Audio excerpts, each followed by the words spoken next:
This Red Sox Blue Jays series is brought to you by BuyAToyota.com, Toyota's official website for deals. And from Fenway, it's game number 162, the end of the 2016 regular season.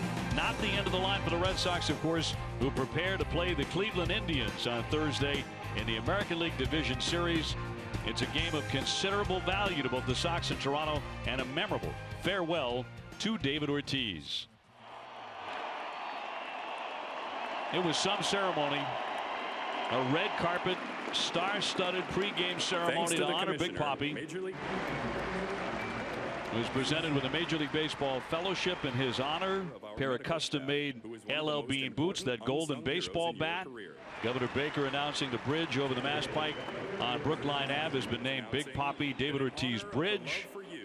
And his number 34, it was announced today, will be retired next year. And along with President Medina, the president of the Dominican Republic, tossing out the first pitch, among many, many thrilling moments there. And I think a very emotional ceremony, Jerry Remy, as well. Would you agree? Absolutely. Very emotional for David Ortiz, especially when he spoke of his mother. And, you know, there are a lot of great moments here. It was a terrific ceremony, no question about that, to have his former teammates back, his current teammates out there with him. Just, you know, it's mind-boggling what we just saw. Just a fabulous event for Ortiz, and you could tell he was so emotionally touched by it. And the good news is it's not the last time we're going to see David Ortiz. We're going to see him in postseason. Yes, indeed. But I mean, when you think of all the faces and the names, and start with Pedro, because Pedro's the guy who made the call to the ownership and said, hey, this guy that Minnesota just gave up on, he'd be a great fit right here. Well, you talk about two guys that changed the organization, you know, Pedro Martinez being one of them and David Ortiz being another. And to see those two guys together on the same field is always exciting. It was exciting when they played. It's exciting now in a ceremony here at Fenway Park. And also the announcement that they will retire David's number next year. So that there's going to be no waiting around for that. That's going to happen right away next season. So just, you know, the financial gifts that were given to his organization, everything just beautifully done. For his foundation, $1 million. Yes. Donated today. That is a great donation there. And well, everybody got a hug today, it felt like. I think David hugged about 100 people. Yeah, he was really enjoying the whole thing. And when he really got emotional, as I mentioned, is when he mentioned his mom, you know, and that's when really I think everybody got very emotional in the ballpark. But, you know, his thanks to everybody. He didn't forget anybody. He thanked the media. He thanked everybody. And it was just so beautifully done. I thought, in my opinion, just beautifully done today here at Fenway Park. And a great touch by David himself when he dipped down to a knee and he took off his cap and thanked the fans.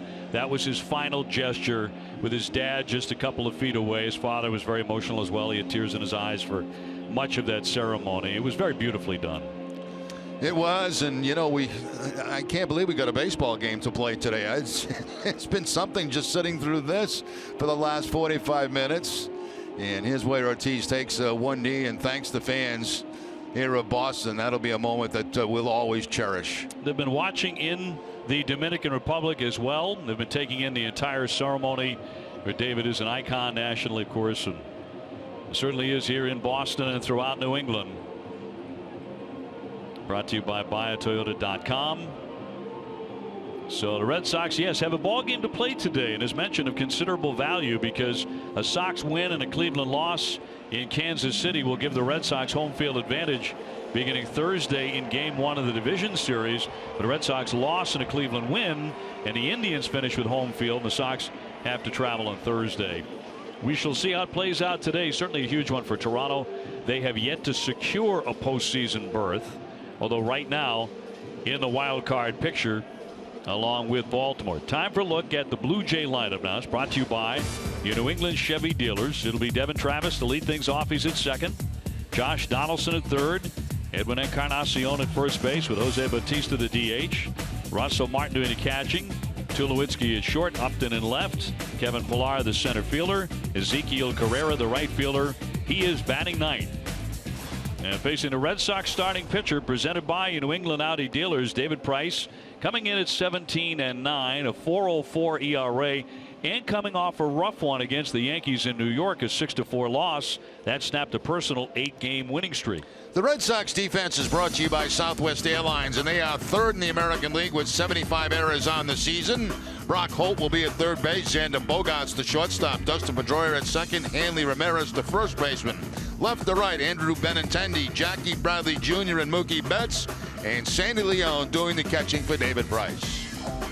The umpires here for game 162 are Chris Guccione behind the plate, brought to you by ToyotaCertified.com. Brian Gorman at first, Mark Carlson at second base, and Quinn Walcott the umpire at third. And we're available. This telecast can be heard in Spanish by selecting the SAP button on your TV remote. SAP presented by ToyotaCertified.com. Search for your factory back Toyota certified used vehicle right now. Buenas tardes, amigos. The weather has cooperated, certainly did for the David Ortiz ceremonies. 56 degrees, cloudy but dry, and a wind coming in from center at only 5 miles per hour. It's been gusting in throughout the series. So here we go for game 3. Still a lot on the line for both the Sox and for Toronto. If the Blue Jays win, they clinch the top wild card spot, and they would host the wild card game in Toronto. If they lose, there's a whole lot of scenarios. Right now, they're not sure where they go after this game. They either go home or they go to Baltimore. Devin Travis getting in, and Price ready for the first pitch of the day. And it's popped up into foul territory. Brock Holt coming down the line toward home plate, and he's got it. 1 pitch, 1 out. David Price, fourth start of the year against the Toronto Blue Jays, a club he was with last season at this time, a 1-1 record with a 2.66 ERA. Sends up Josh Donaldson. In all likelihood, his final day as the most valuable player. He's the reigning MVP. He's had a very good year, obviously, with 37 homers, 99 runs batted in, but is not among the top 2 or 3 candidates. Mookie Betts, of course, very much in that conversation. A lot of folks seem to be saying Mookie or Trout. That's how it's going to come down, and that David Ortiz is going to get votes as well. See if that winds up hurting Mookie's chances at all, but he has had a spectacular year. Donaldson 1 RBI shy, becoming the second Blue Jay in club history to drive in 100 runs his first 2 years with Toronto.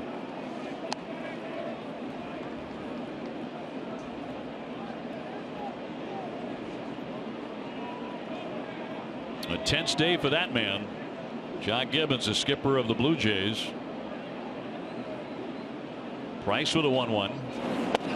Check swing inside. Tries to cut fastball that time inside and just gets it too far in. Donaldson able to take it. If he swings at this, he probably gets jammed on it. It was so far inside. Toronto's guaranteed at least a game 163 on Monday. One down, bases empty, and a 2-1. He snuck it in there for a strike. Has the cut fastball again, that time to the outside part of the plate for David Price. The Orioles can also clinch a wild card with a victory in New York, and they are underway.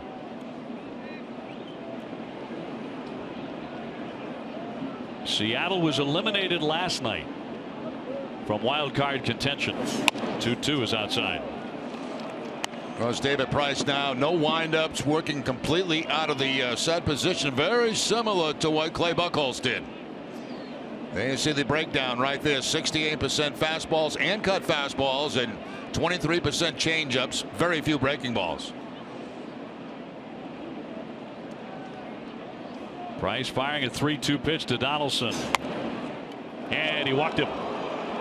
89 outside with a cut fastball. Yeah, he tried that cut and tried to bring it to the outside corner, but didn't quite get it there. Now you've got two guys coming up, Encarnacion and Bautista, both between them have 10 home runs in their career against Price. Encarnacion 4, Bautista 6. Encarnacion 264, 42 homers, 127 runs batted in. Tied with David Ortiz for the RBI lead in the American League coming into play. on his final day of the regular season, and he's going to take strike one. Fans, be sure to stop by Plain Ridge Park Casino. Plain Ridge Park Casino is the official sponsor of winning.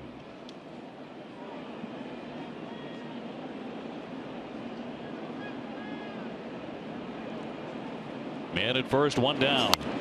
And loop foul back out of play. 93 on that last fastball on the outside part of the plate from Price. Certainly playing Encarnacion to pull, especially Bogarts.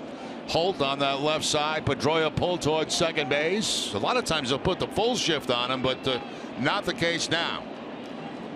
Encarnacion with 4 career home runs against the lefty. 0-2 coming. In tight. Bautista on deck. Now, if the Detroit Tigers lose to Atlanta today, they are eliminated. But if they win and the Blue Jays or Baltimore lose, Tigers would play a makeup game Monday against Cleveland. They would be forced to play that game. Fouled off out of play. And it's also possible that Detroit would have to play that makeup game, meaning nothing to them, but a lot to the Cleveland Indians. Yeah, and I think the Red Sox would love to see the Cleveland Indians have to play a game on Monday. Sure. If that means nothing to Detroit, there might be 9 people in the ballpark. Runner at first base and Donaldson. Price takes a sign from Sandy Leon doing the catching today. Two and two. These wild card standings are brought to you by BuyAToyota.com, Toyota's official website for deals. And it is fascinating. For the first time in the history of the wild card era, 5 teams are still alive on the last day. We're going to have the Commissioner of Baseball, Rob Manfred, in during our broadcast today. In fact, we're going to have several guests here on the David Ortiz farewell day. The 2-2. That's wide again. Full count here on Encarnacion. Who may be playing one of his last games with the Toronto Blue Jays. Free agent when it's all over. And he's had a big final season, if it is his final season, with Toronto.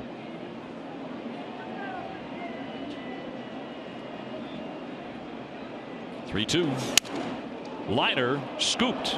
Holt to second. Got one on to first. Close, got him. Red Sox turn 2, 5-4-3. And that's it for the Blue Jays in the first inning, with the Sox coming up.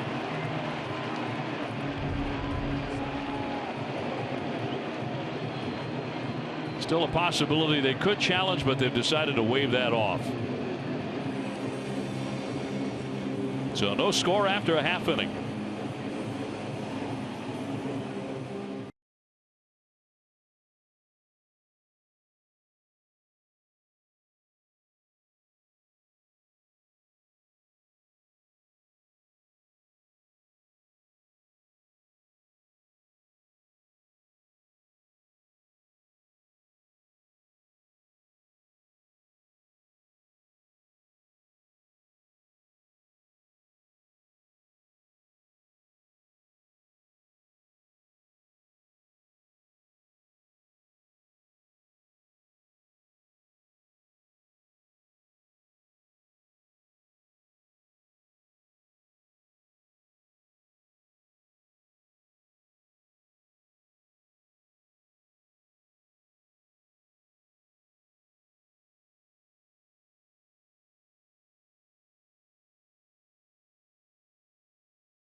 lineup. It's brought to you by buyatoyota.com.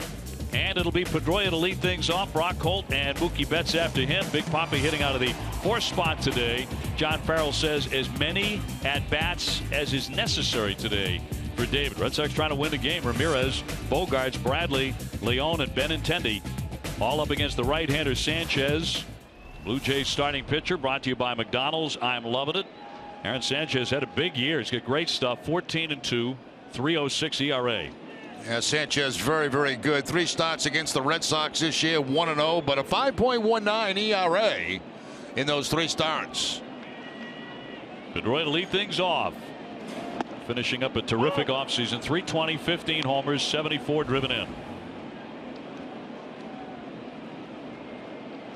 And we had the vignettes of present and former teammates talking about playing with David Ortiz and what it meant in their career.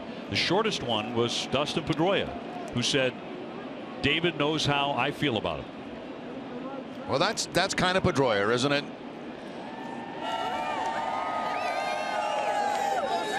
And the 1-1 back to the hill, and Sanchez will put him away for out number 1.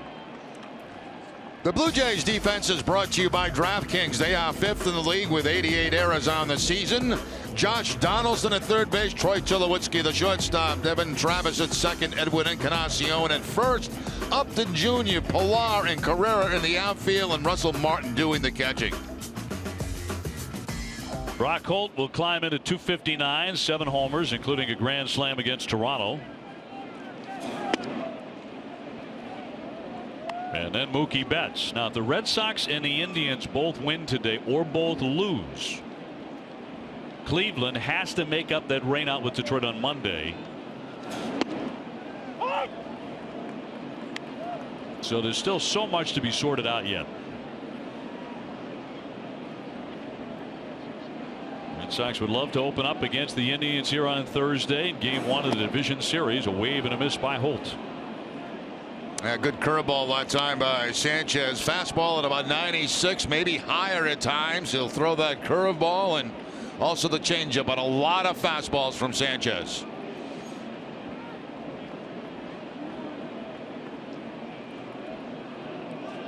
Brock is hitting over 300 his last 26 games. He serves that one to the shortstop Tulowitzki. 2 away. And Mookie Betts is next, and David Ortiz hoping to hit in the inning. Mookie hitting third today.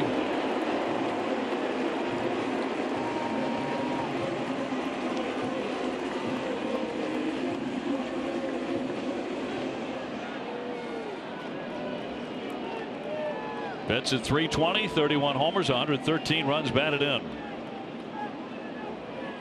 And hoping to put finishing touches on an MVP year. We shall see.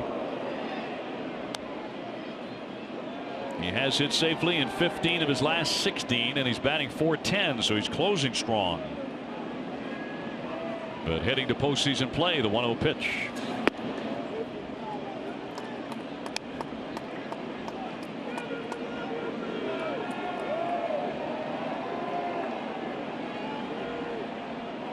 Sanchez with an electric arm. 4-seamer, a 2-seamer, a knee-buckling curveball. He'll throw a changeup on occasion. That one darts in there for a strike at 95. Very quick worker too. Gets the ball. He's back on the rubber, ready to go. He deals a 2-1. Strike 2. Yeah, very tough third and fourth pitch right there. Both down and away from Betts on the outside part of the plate. Sanchez was the pitcher named to this year's American League All-Star team to replace Craig Kimbrell, who would have knee surgery. 2-2. Fly to right field, but not deep. Coming in, Carrera. And that'll make it a 1-2-3 start for Sanchez as the Red Sox go in order, and we have no score after 1.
lesson is brought to you by buyatoyota.com. Toyota's website for deals.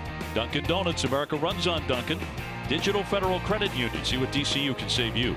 Reebok Spartan Race in Fenway November 12th and 13th. And by Southwest Airlines. Yes to low fares with nothing to hide. That's transparency.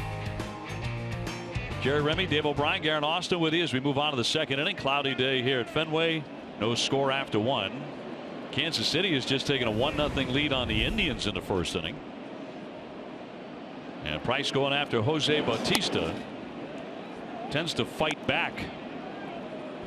He's 20 for 58 against David with 6 home runs.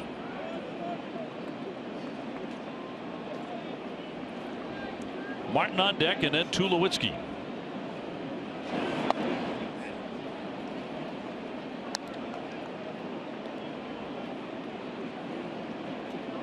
Two curveballs to start off. Bautista, he hits Price very, very well. The numbers are tremendous. Lefty bidding for his 18th win of the season. He deals outside. He's dominated Toronto in his career. Of course, he pitched for them last year. Helped to get to postseason play. He's 17-3 with a 2.44 ERA against the Blue Jays.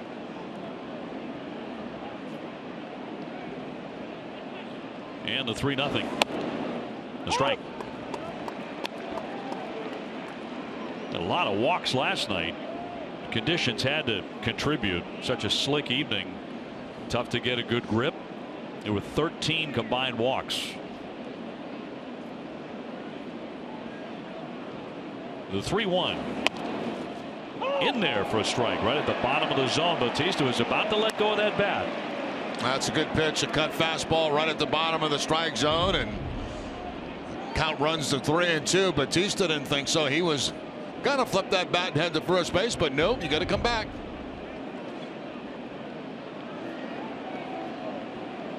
Start number 35 for the tall left-hander. Popped up. That'll drift foul back out of play.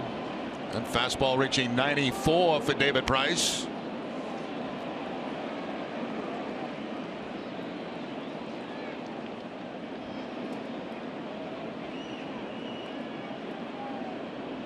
Bautista, as of late, swinging a pretty good bat. With a lot of extra base hits. 7 of his last 12 hits have gone for extras. 3-2 home. And he walks him. So the leadoff man is on in the second inning. Second walk from Price. And today, after post-game coverage, catch the encore presentation of our special David Ortiz themed finale of NESN Clubhouse. NESN Clubhouse presented by Delta Dental of Massachusetts.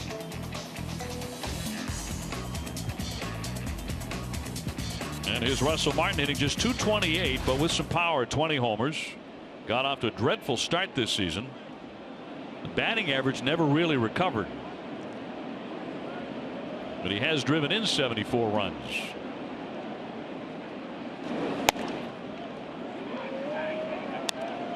Price is not sharp immediately. That's a changeup that time that got away from David Price way outside. They already walked 2 men. 22 pitches, only 10 strikes.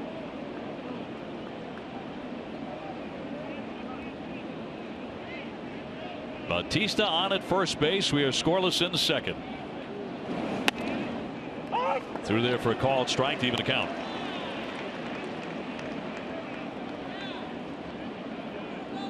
Price is not one of Martin's favorites. He's only 5 for 25 against him.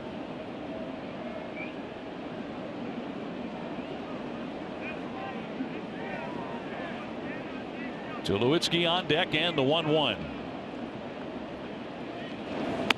Indicating a bunt, but he takes a ball. Well, he took a peek down at third base, and Brock Holt obviously not expecting a bunt from Martin. He was very, very deep. They'll bring him in a couple of steps on the 2-1 count, but not way in. As you would expect Martin to swing the bat. You can see where he's playing right there. Martin thinking about dropping the ball down the third baseline.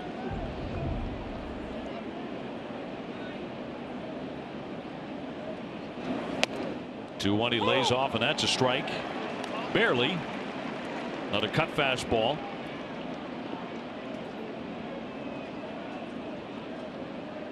Martin's a guy who sees a lot of pitches. And he will take a walk.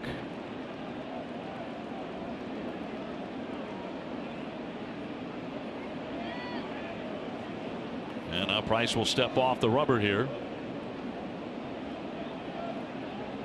Keeping an eye on all the scores that could affect the wild card races and the one that would affect the Red Sox today. 2-2, and it's in there for strike 3. Didn't matter if he checked or went around. That's a called strike, and down he goes.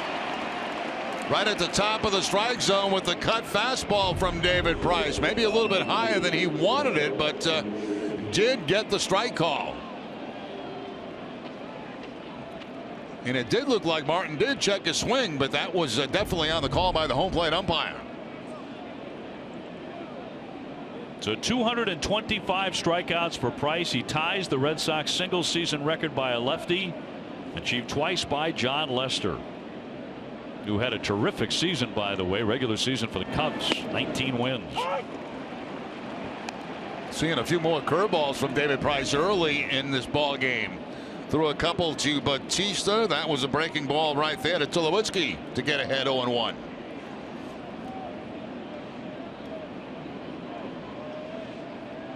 Back to the cutter inside. 0-1 pitch will miss. Tulowitzki had been a career-long Colorado Rocky, but that changed last July of last year. Rather stunning trade as he came to Toronto for Jose Reyes. Tulowitzki did not hide his shock at the trade. The 1-1. A strike.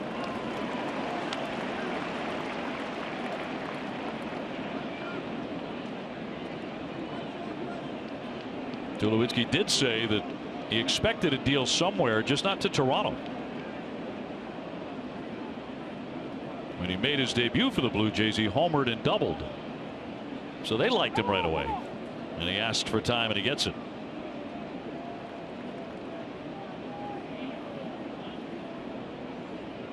Good power with 24 homers. He's driven in 78 runs. Bautista on at first.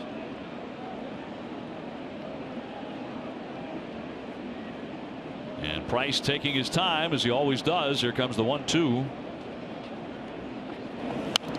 Foul back.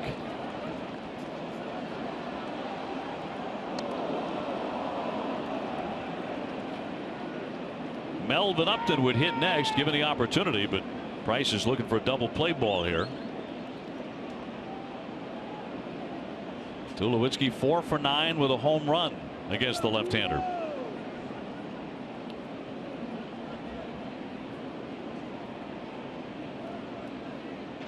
Blue Jays, the division champs last year, in the last day of the season, trying to get into postseason play. It's not done yet. And the 1-2 is low. 2 balls, 2 strikes. It's interesting in this club, you know, the Toronto Blue Jays hit a lot of home runs, but what was a big play for them in the game last night? The sacrifice bunt by Kevin Pillar. I mean, that was huge in that game. You never know. Red Sox tied the game on a balk. When Toronto rallied, scored without a hit. There's a high deep drive in left center field, way back there toward the wall and off the green. Here comes Bautista rounding third. He's going to try and score. Bogarts with it. The throw to the plate, on target, the tag, and he's out at home.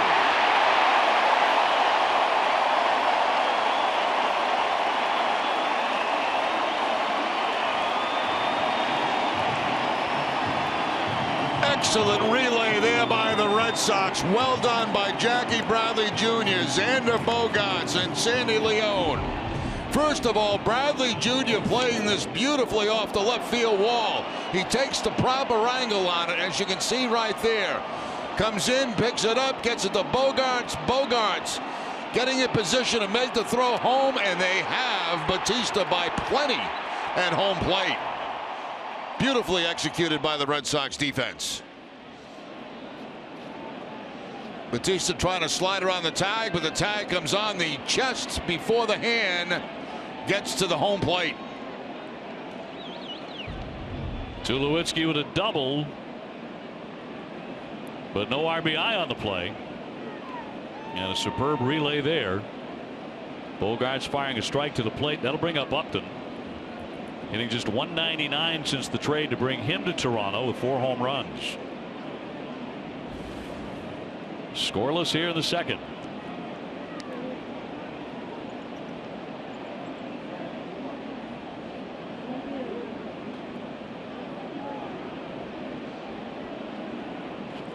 Upton still with good power. And he grounds that one up the middle. Pedroia off balance. He got him at first base. Boy, some defense by the Red Sox to prevent Toronto from scoring.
Pretty cool.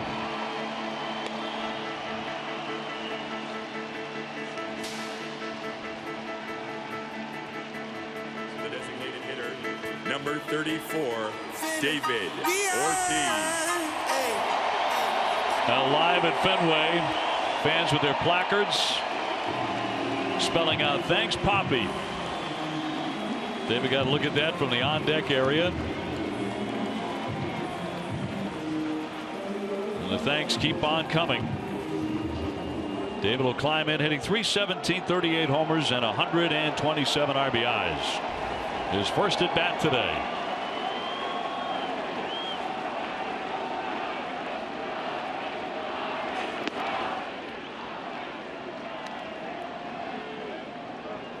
Pretty good numbers against Sanchez, 4 for 9, and Sanchez has also walked him 4 times. In for a strike. I didn't know if we'd see a called strike all day.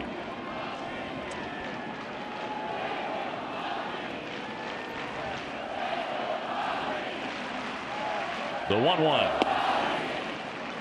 Just a tad low. It's interesting how those things work. You know, I've seen guys get the final at bats in a regular season and get cookies to hit from the pitcher, but that's not going to happen today because Toronto's playing for something.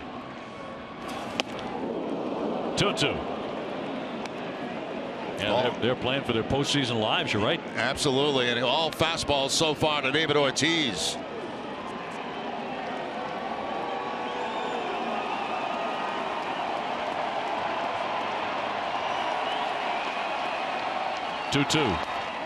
And he got him again. 96 miles an hour, and David strikes out in the second inning. Now a little bit of a turnover to that fastball kept the ball away from Ortiz, and it sails away even farther to pick up the strikeout. This kid has got great stuff. Look how much that ball moves, and that's at 97 miles an hour.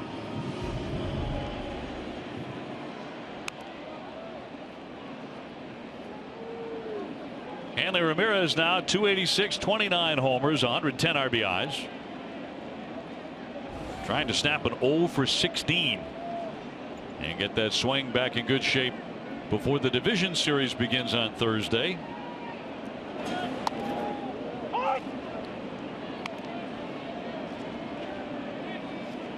So far 0 for 5 in this series.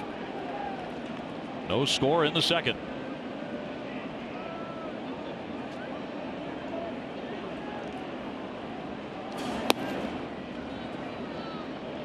Time now to see who's been driving the ball, presented by Toyo Tires. And Hanley Ramirez last 26 games is 10 homers, 26 RBIs.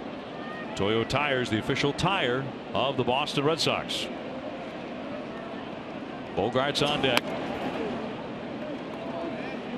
Xander again hitting onto the out of the number 6 spot in the batting order for the second time in the series. You can see Sanchez shaking his head after that pitch. He thought he had a strike on the outside corner, but not called. 2-1. That is a strike. 97. Brought it in just about a half inch, and that time he does get the call against Hanley. Another tribute to Jose Fernandez, as you see on his cap.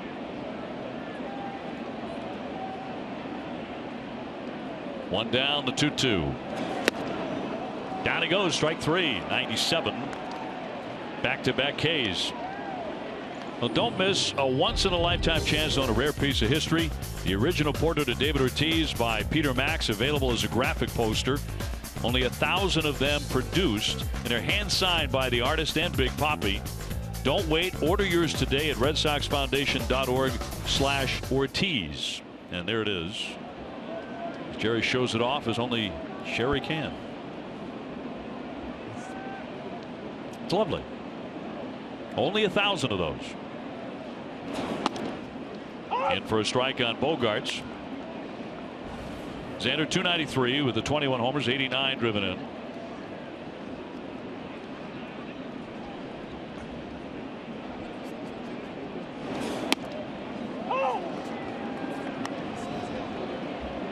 Been a really fine season for the young shortstop who turned 24 yesterday. 115 runs scored, tied for 7th in the majors. He's 5th in the American League with 190 hits.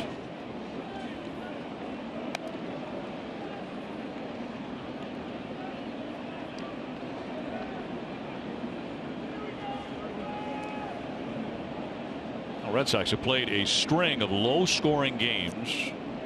Today figures to be another one. Yeah, it's been some tough pitching they've been facing recently. Sanchez is trying to strike out the side here in the second. He got Ortiz, he got Ramirez. 2-2 on Xander Bogarts. That was the hard curveball from Sanchez. Could not control that one, and Bogarts not chasing it.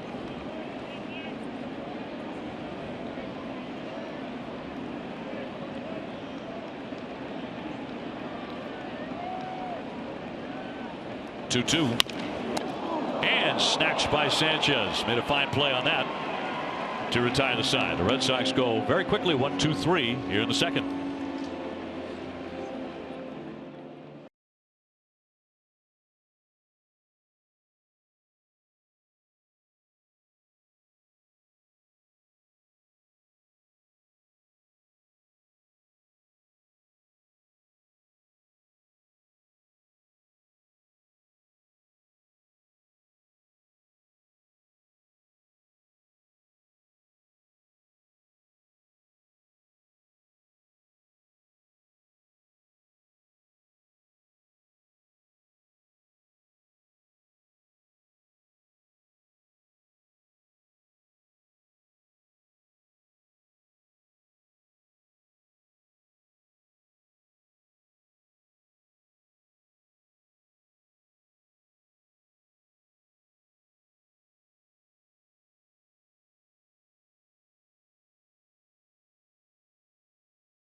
Make sure you check out the official Red Sox ticket resale marketplace at RedSoxReplay.com. It's the best place for season ticket holders to sell their tickets when they can't make it to the game. Oh, we think back to 2004 and years before that, and we can't help but think of the great Pedro Martinez, the Hall of Famer, joining us in the booth. We just saw you on the field. How emotional was this for you? You know, I have to hold myself because I actually could be held responsible for David landing in Boston, and to see him out there, that's why I walked out there. That wasn't in the protocol. Nice play there at third base, snaring the line drive. Brock Holt to put away Pilar for one out. That wasn't part of the protocol to actually go out there and kind of hand him the trophy. I felt like I was responsible for David coming over, and I just wanted to kind of, you know, show support. I brought you over, and now I'm saying goodbye to you on the field, and that's why I wanted to do that. Pedro, you know him probably better than anybody of his former teammates, and how emotional this was for David Ortiz, especially when he was remembering his mother. Yeah, you know, he lost his mother in an accident, and that wasn't the way he expected it to happen. His dad was there. His dad did a great job at keeping David together, but his mother, he looked so much like his mother, and to lose her like that, and she never got to appreciate the greatness that his son was able to display. I can see why he was really weeping and kind of sad about that. That was such a tender moment in the ceremony for everyone as David stopped himself. Then he said, "I'm back." You know, brought himself back and brought everybody back too. Can you take us back to the moment you decided, I'm going to pick up the phone, I'm going to call the owners. This guy's a special guy. He needs to play in Boston. What drove you to do that? Well, it was unscripted. I actually happened to be getting to the restaurant where David was when he actually received the call. It wasn't like I was planning on meeting David or anything. I just stopped at that particular restaurant to actually go and eat something. And little did I know I was going to find David sitting down there. I went over, I hugged David from the back, and I said, "Compy, what's up? You gonna join me?" And he goes, "Yeah, I'm talking on the phone." Like, he gave me a stop. So I said, "Okay, we're talking a little bit. I'll come back and see you." And then from my table that was inside, I looked to the outside, and I see David duck his head down. And I was like, what happened? This guy is always smiling, and now I see this guy kind of sad. And when I got out to the outside part of the restaurant, because he was sitting outside, he goes, "Can you believe I just got released by the Minnesota Twins?" And I just said, "Great!" You know, out of nowhere, I said, "Great!" You know, because that was an opportunity that I saw. But he goes, "That was the only time in life that I've seen David give me a look like,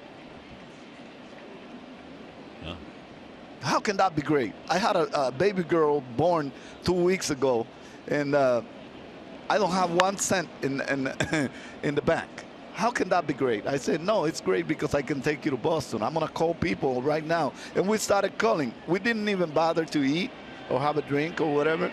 I just started calling and pushing numbers and calling Theo, calling Lucchino. I was trying to get a hold of Tom Warner, all those guys, and I couldn't get a hold of anybody. And then I decided to wake up Jack McCormick. Jack McCormick. He was the key for that. I called Jack, and Jack was like, "Oh, Pedro, what happened? Oh, my God." And I'm like, "Jack, I know I woke you up, but it's important that you tell Theo or Lucchino or someone that David has been released by the Minnesota Twins. We need a first baseman, and I think we should sign him." Wow. So it was meant to be. Yeah, I guess it was meant to be because I was there. I guess the moment, our destiny somehow had us linked in some ways. That's your question. You know, it was all about David today, but the Dominican flag being here and the Dominican national anthem, very proud moment, I think, for all of those in the Dominican, obviously, and especially for David today when you know, they sang the national anthem and the president was here, and it had to be great. Well, it was a moment for the Dominican Republic that's going to be always unique. This is the first time ever I've seen the Dominican flag displayed in a big league stadium. The president being here, throwing the first pitch. This is live, by the way, in the Dominican Republic. Yeah, everybody must be so proud in the Dominican to see, you know, what David has been able to do. What a great ambassador of the game, not only for the Dominican Republic, but for baseball. David is. Same to you, and both of you are going to be up there in right field next year. Well, I think it's going to be, it's too long before we retire. I think we should have done it today. Base hit by Travis, and the president throwing out the first pitch. You could tell this touched David very deeply as well, that the president of the Dominican Republic would take the time and come to do this today to honor David. Well, I'm very happy that he took the time, because the moment really calls for it. And I'm very happy that the president was able to be here and represent the Dominican Republic as well. It's great. It was a beautiful ceremony. All those teammates, Manny and Millar, kept going at it, and it was just great.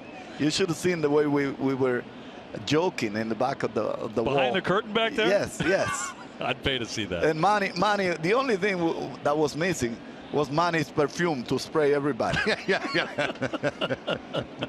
2 down, a runner at first as we chat with Pedro on this great day, and some of the highlights from the ceremony, and big hugs there.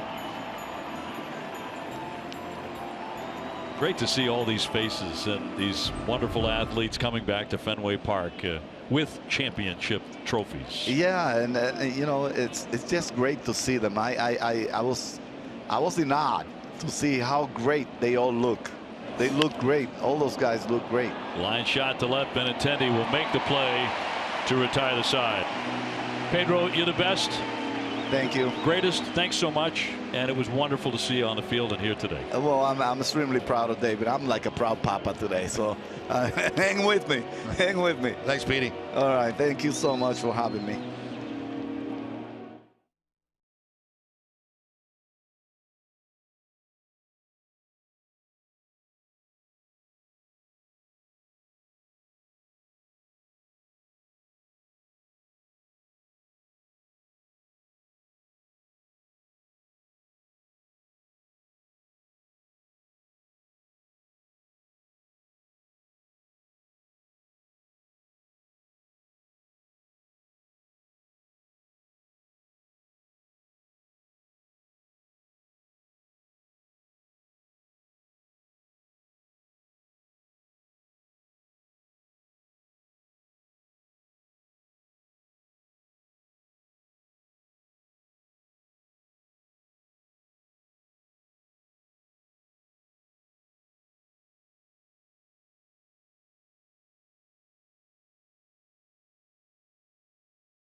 Is in attendance. He's doing some broadcasting today.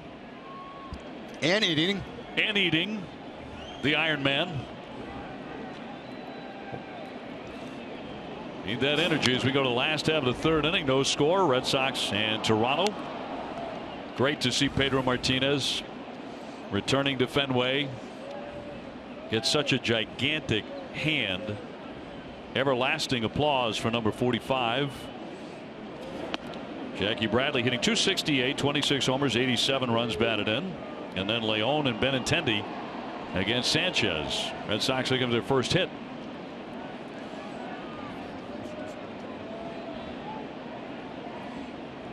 And throughout the broadcast today, we'll be thanking members of our outstanding crew as well. All the great men and women who work here on NESN to bring you Red Sox baseball. As Tulowitzki will make that play. Mark Wilcox.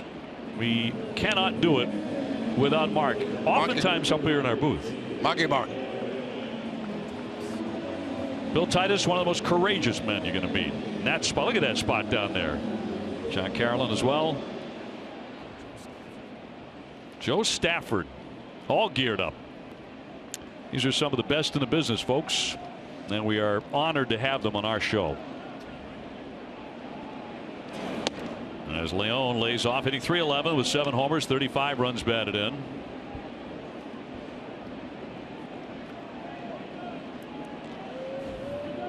Cleveland leading Kansas City 2-1 there in the third.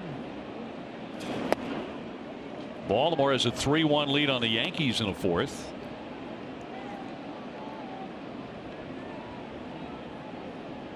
Much on the line today for the Wild Cards and for the Red Sox. Looking for home field advantage in the division series against the Indians. Sox win, a Cleveland loss, and the Red Sox will have that. And the 2-0 on the corner. A generous call there on the 2-0 count, picking up that strike on the outside part of the plate. Uccione, the home plate umpire today.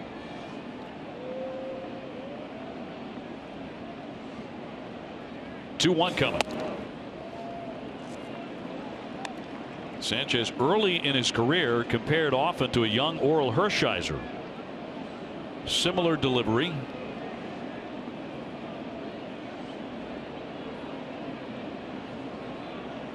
Benintendi on deck, and that's going to miss for ball 4. So the Red Sox have their first base runner today against the righty. DraftKings is the official one-day fantasy baseball partner of the Boston Red Sox. Experience the thrill of playing on DraftKings now. Play free daily using the promo code NESN at DraftKings.com. Chatting with Andrew in the clubhouse today about his haircut, and he got it pretty much all cut. He said that was the longest he had ever grown his hair before. And this is more like it. This is typically what he goes with. Yeah, this is more normal for him than what we witnessed when he came to the big leagues. Said it wasn't mom, it wasn't a loved one who convinced him to do it. He said it was about time. I mean, to me, he looks even younger with the haircut. Looks like a young college player that's in a major league clubhouse. I think this is very similar to his look back at Arkansas. One of the great college players of recent memory in there for a called strike. At the big league level, he's done very well. 301 with a couple of home runs. And one of the great catches all season long down the left field line at Tropicana Field to rob a home run. The 1-1. Popped him up, foul, back out of play.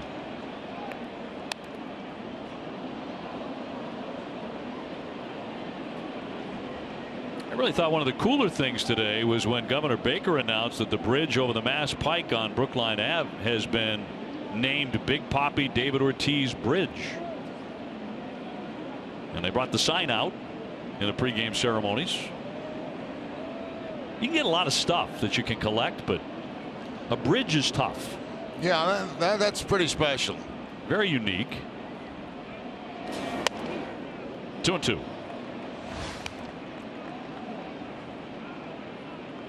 That got a big hand. That was one of the bigger hands of the day. The road that connects us.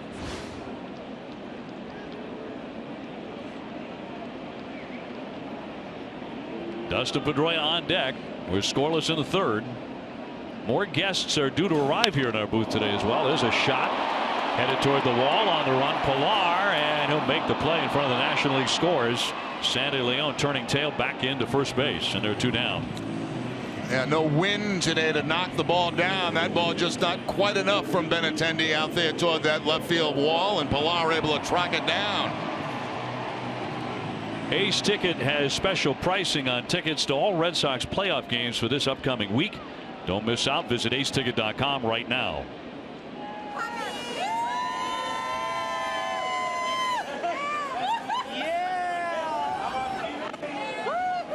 Top of the order, Pedroia 0 for 1 with a comebacker to Sanchez.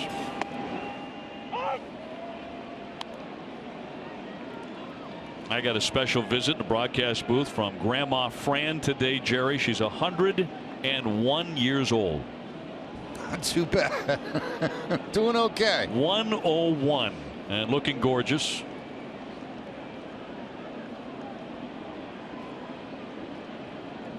And great memories of the 04 championship as well, as that one's fouled back out of play by Pedroia. As everybody does. Was lucky enough to see that.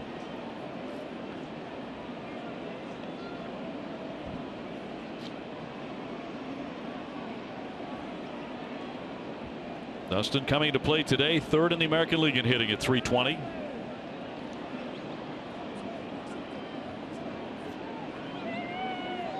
Brock Holt on deck. Sandy at first base with 2 away.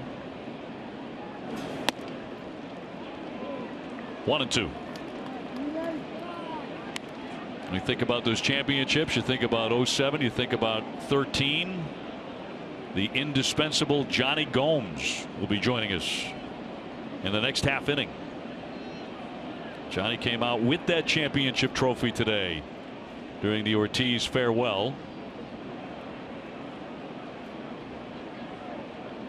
And Sanchez with a 1-2. That one off the pitcher's glove to Travis. He'll flip it close, but got him at second base to retire the side with the force. Johnny Gomes to join us in just a couple of moments. Always entertaining. Big smile on his face today.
By Santander Bank. You're right with Simply Right checking from Santander Bank. Sullivan Tire and Complete Auto Service. And by Subaru Retailers of New England. Red Sox and Toronto 0-0 as we go to the 4th inning. So happy to be joined by World Series champion Johnny Gomes, who is joining us in the booth here in the 4th inning. Johnny, great to see you. Great to see you down on the field as well. Were you as touched by this ceremony as it seemed like everybody else was? I tell you what, there's not many opportunities where you see grown men that are competitors, borderline shed a tear. And I think even with those emotions, it's still light of how lucky we were, how lucky the game is, how lucky the country is to celebrate David Ortiz. And I don't think it's anything that this game's ever seen before. I mean, we saw Jeter, leave, Mariano, we saw Chipper. But I mean, this guy's still driving the bus and in first place. So I think that kind of caught everyone off guard too. So I'm sure the Red Sox would like another celebration. Yeah, Johnny, you played on a lot of teams that were in the playoffs, and what did it mean to you to win that championship here, be a teammate of David Ortiz? Yeah, I mean that really speaks for itself. I mean, we can go all the way back to the tragedy of that year, in 2013, and I don't think anyone really even had the guts to write that script of how it went, because it was just from opening day on, to the Boston bombing to just the Bruins and the Patriots in it at the same time, and it was remarkable, and There was a lot more in there than just the main course, but that's what I signed up for, and I got my ring here, so that's a lifer, and I'm pretty excited about that. When you think about what kind of teammate David Ortiz is, and I think back to that day when he made the speech here, when he got the microphone, and you all felt like you were part of the same team on that day. But put into context what kind of teammate he was for you. Yeah, I mean, we can talk about the speeches he made in the clubhouse. We can talk about the speeches he made, on the airplane. We can talk about the speech he made in the World Series. Obviously, the Boston bombing speech. I mean, this guy's got a fleet of life-changing events that we're fortunate to share with him. Take us inside that speech in the dugout, because something people don't get to know. You see it on TV, but you don't know what's being said. Just the gist of what he had to say. Yeah, I mean, for someone to have 24 plus guys' attention, in the middle of the World Series, in the middle of the heat of the battle, and I mean, I explain it's like a kindergarten teacher with everyone. All the kids are just looking at him. I mean, there's got to be so much about that person, to where majority of the time it's like, oh, here we go again, or right. What's he gonna make up now, or here he is running our pie hole when we're losing and when we're winning, and not, I mean, that just can't be sprung on the guys. Bautista bunting here, drops it down, it's going to roll foul. Wow, you don't see that very often. No, sir. No, and that's a good sign for the Red Sox to see. Bautista trying to bunt. Remember, he's got 6 career home runs against Price. I've been wanting to ask you since that day, because you came up, had a huge hit after that. Big blast there in St. Louis. Did you find it inspirational? Does that actually follow suit like that? Yeah, I always say, this game's too hard to turn on and turn off. But if you've been around and you competed enough, you can have it in you to turn it up, and I think that's what David was talking about. It's not like our switch was off and we have to turn it on, because once you turn that switch off, you can't turn it on mid-season or mid-game, and that's just what David wanted to remind us. And yeah, it was again, I don't think anyone had the guts to write that story, but we wrote it for everyone. You're watching this ball club this season, David's final season. He's a big part of the reason the Red Sox have won the American League East and are headed to postseason play again. But are you awestruck by what he's achieving right now at 40? Yeah, I was just talking about that earlier. I mean, being a part, in the dugout, and watching all the huge hits that he got in 2013 in the postseason, from the division all the way to the World Series, and it was David, another home run, the 2 home runs, at Price, and then the grand slam, all stuff. And on my end, I was like, when are we going to stop being surprised? Like, what'd you think was going to happen? Like, he's not going to strike. I mean, this guy is as clutch can get. Until that, cord is pulled, what you see David doing this year and last year and the year before is, the David that, I've seen and played with and expect. Nobody knows a person like a teammate with the exception of their family. And, the baseball community is very, very tight, and you've had the privilege of being in the clubhouse with him. Yeah. What type of person would you say David Ortiz is? I think to be at a superstar caliber player, when you look at those guys throughout, all the 4 major, sports in our country, when it's all said and done, they, talk about the selfishness of that player, because it's so hard to be that good. You can't really be in tune with the 24 other guys. You can't really watch them in the cage. You can't really help them out, because it's so hard to be that good. So for David to be that good, but just straight in tune with every single one of your at-bats, where your hands are, how he's pitching you, to be in tune with your family was something I've never seen before. And I think, truly can't be duplicated. So if someone's trying to groom the next David Ortiz, just cut that cord right now. Was that 13 team one of the closer knit teams you've ever played on? I think so. you know, it's hard, you know, obviously to come into Boston in this, you know, hostile environment, whether you're. Be a base hit for Bautista, and that'll send Encarnacion down to second. First and second, nobody out. Yeah, it's a hostile environment to come in, but I think, you know, again, it was like that perfect storm of how many free agents came in at the same time. So there was a good chunk of us going through the first of, you know, what Fenway and the Sox had to offer, which is different than, you know, a lot of other organizations. And a lot of those guys also had postseason experience too. They came in. Yeah, I tell you what, it was opening day, you know, here, and I remember, you know, getting close to spring training. I was playing left and looking around, and all out of the starting 9, 8 of us had playoff experience. And you know, you could look like when the Phillies made their run, when the Yankees made their run, when the Giants are doing their thing. You know, they had the playoff experience on that organization.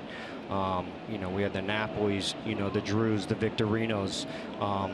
You know, the David Rosses. We had playoff experience in the American League, the National League, underdogs. You know, the top guys. So I knew right away, you know, that, you know, we're going to be able to get through June. We're going to be able to get through those low times, because that's what it's all about, was when you've been there and, you know, how to carry yourself throughout the season.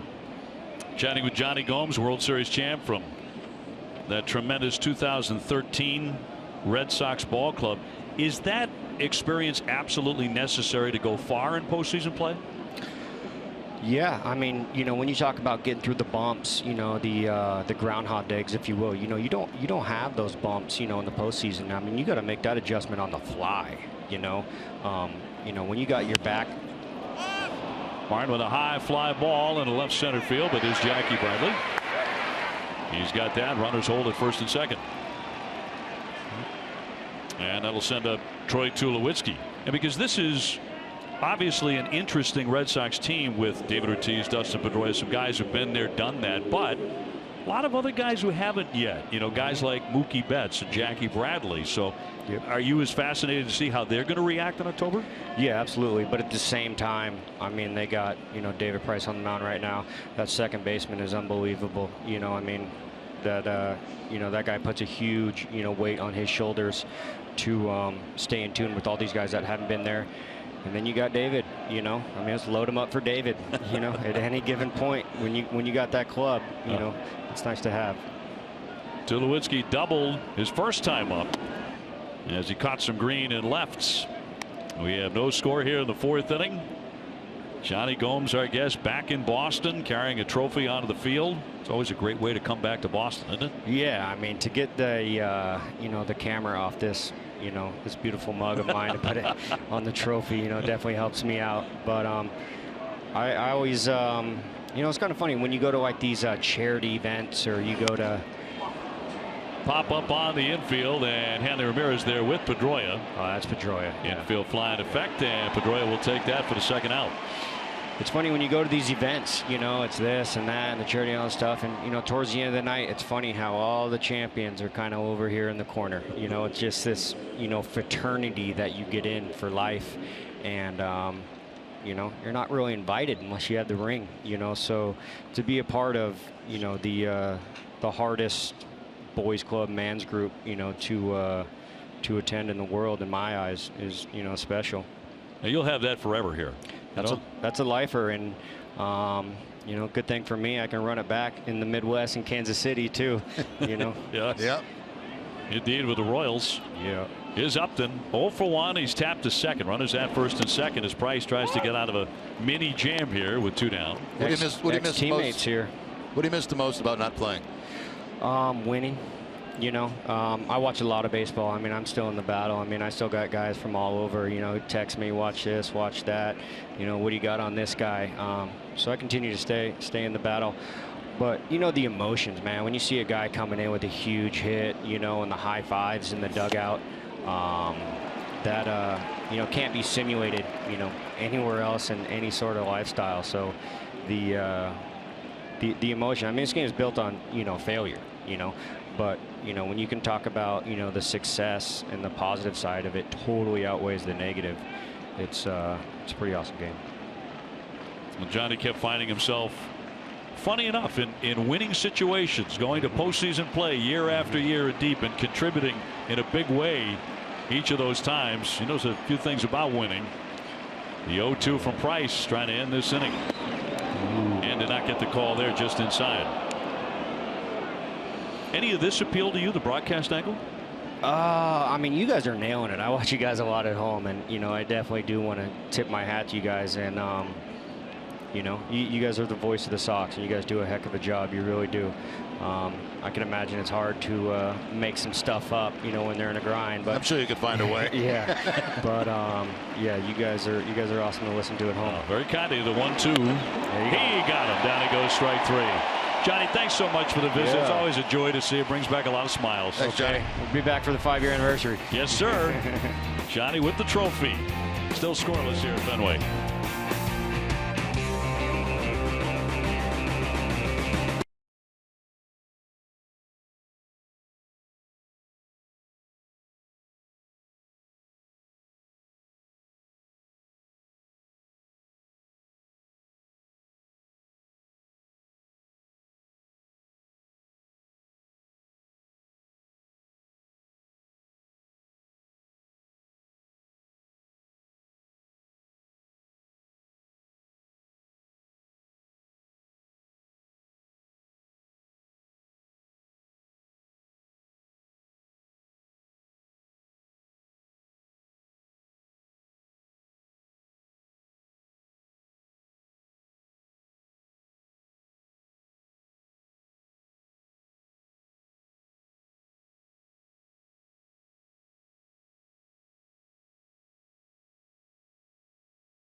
Brought to you by Southwest Airlines. Yes, the low fares with nothing to hide. That's transparency.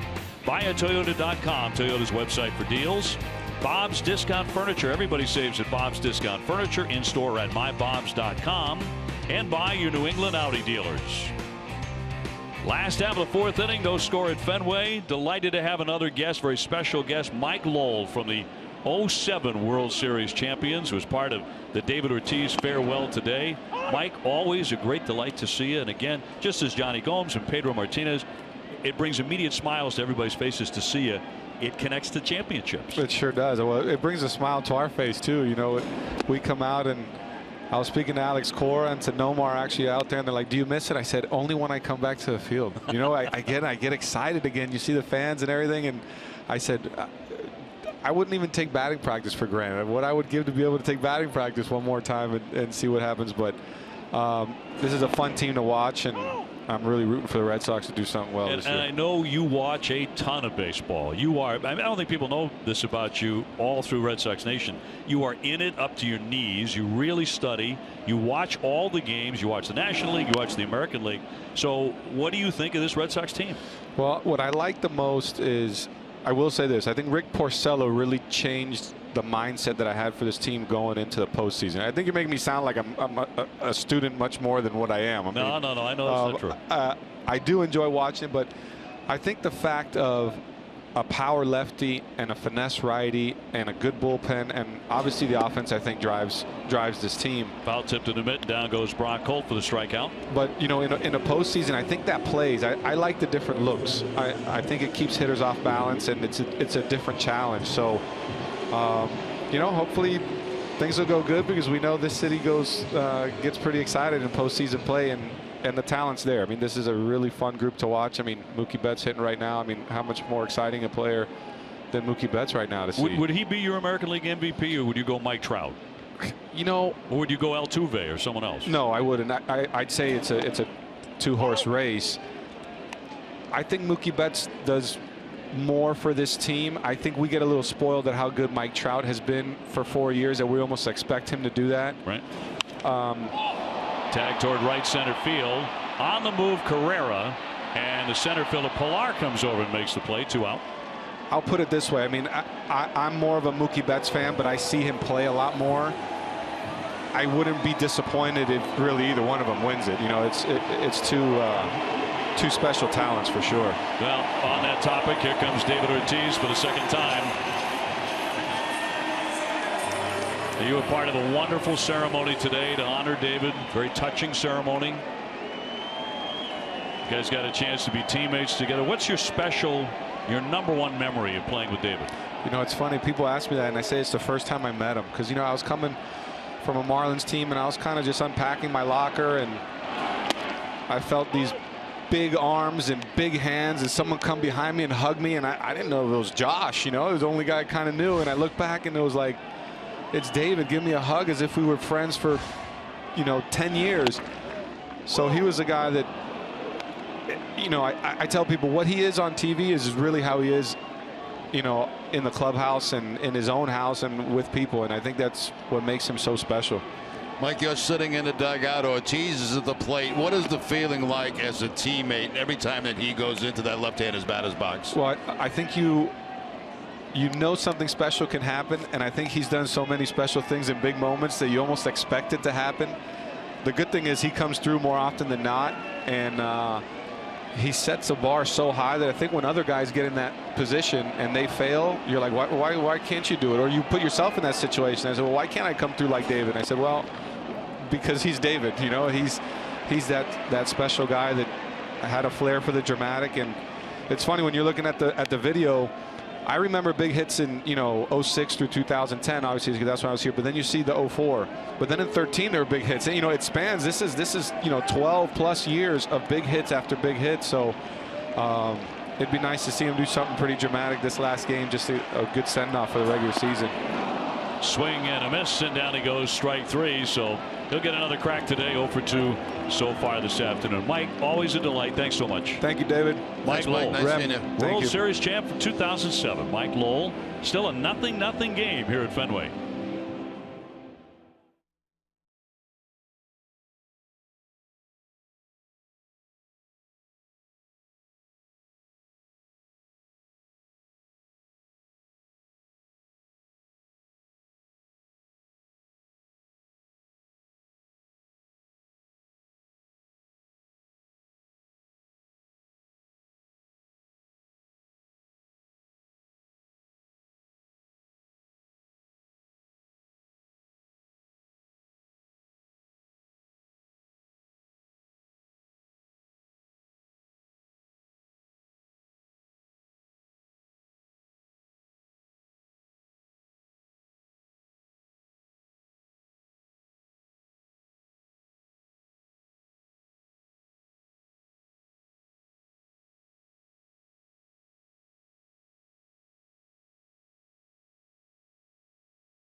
Red Sox in Toronto, and that is the great Ken Boyd on camera.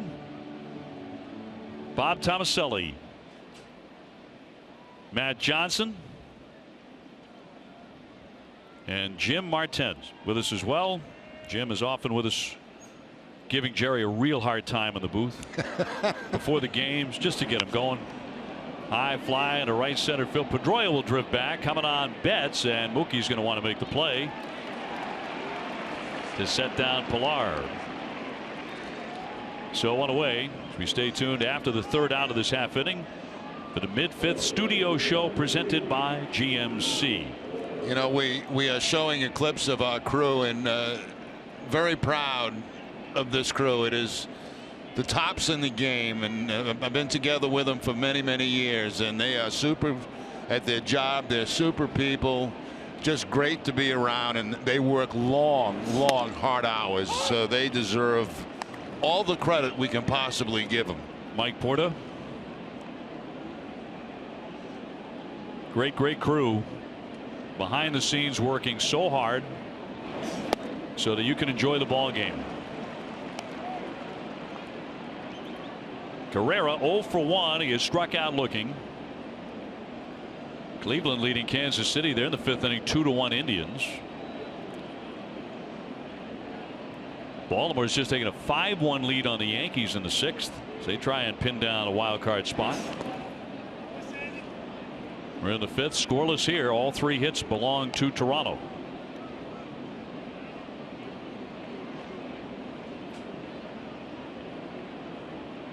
Carrera very fast.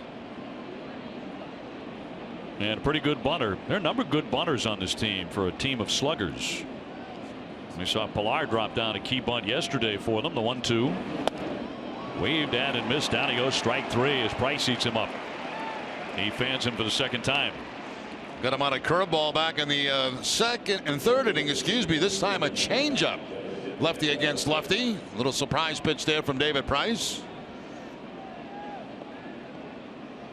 Chris Nicini. Hey, there he is. Thanks for the coffee, Chris. And he means for about 81 games. There's Rebecca. Keeps us square. Paul Coleman on camera. Paul, a late season addition to our crew, but a smart guy. He comes prepared. High fly ball down the line. Travis way into the corner, and that is gone. A home run into the monster seats. And that'll put Toronto in front here, 1-0. His 11th of the season.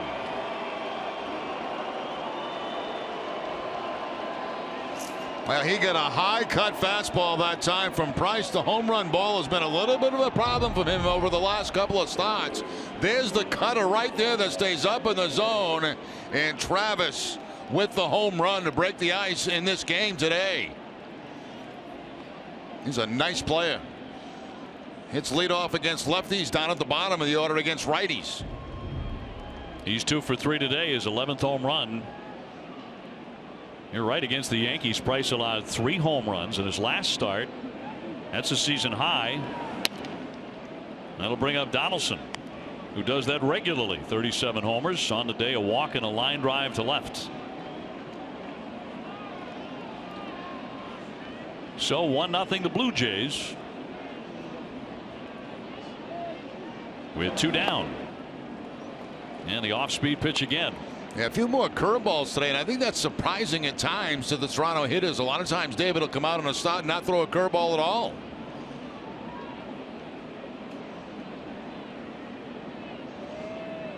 Encarnacion on deck.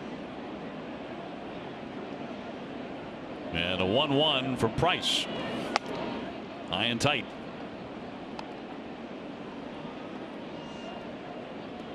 Price came in leading the American League in innings pitched. 225 innings. Last Red Sox pitcher to lead the league in innings was Roger Clemens, 1991. 271 innings. Went for the downs there in the count 2-2. Their last 2 swings have been designed to put another quick run on the board for the Blue Jays.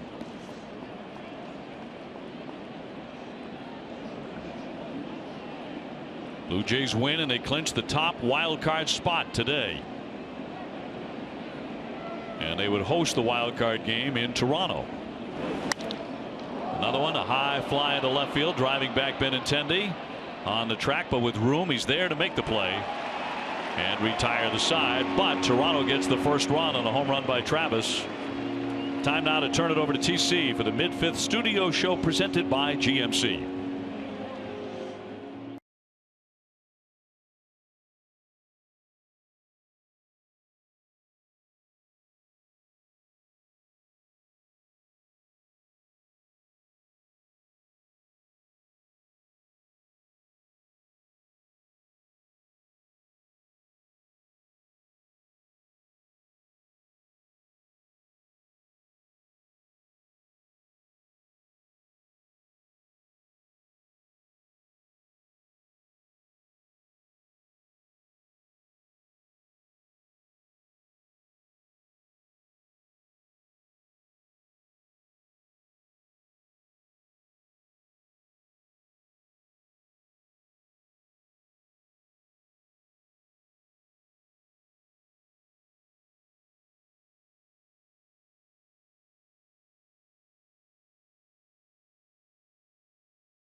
Flags here today. There's a gigantic one draped over the monster, the length of the green monster during the David Ortiz farewell ceremonies.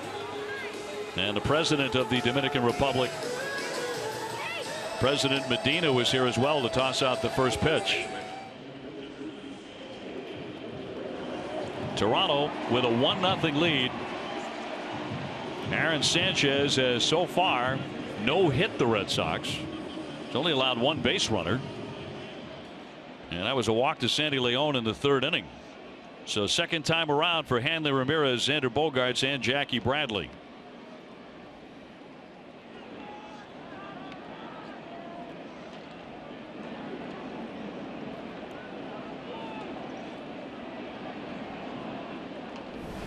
Hanley would love that 30th home run to finish off the regular season. At 30 and 110 or more RBIs, he would be the third Red Sox player to be able to say that this season, along with Mookie Betts and David Ortiz.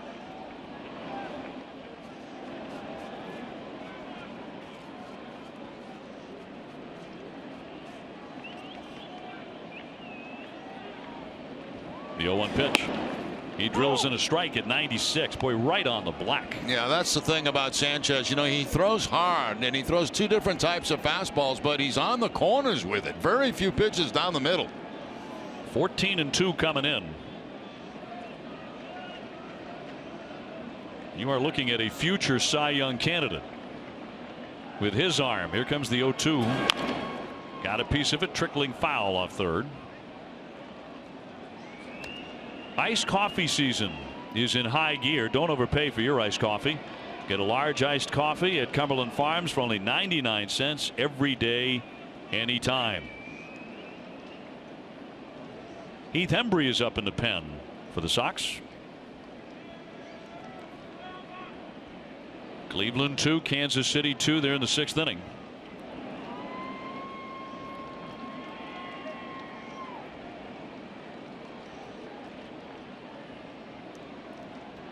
And the slender right-hander with the 0-2. High pop-up coming on Pilar. Right at the cap of David Ortiz to make the play.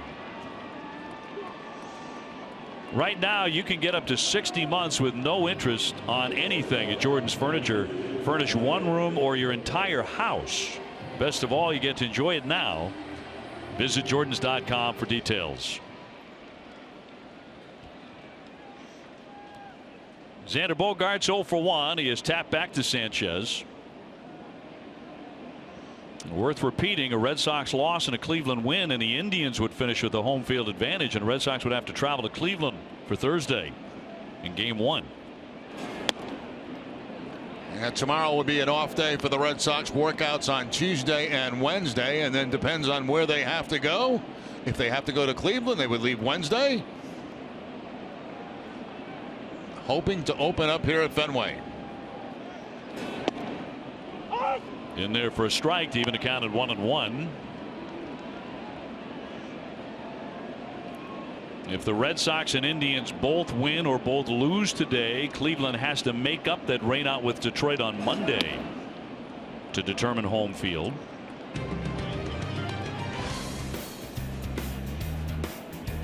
The road ahead presented by People's United Bank. Big question is, where does the division series begin? Red Sox own the tiebreaker over the Indians because they beat them 4 out of 6 head-to-head.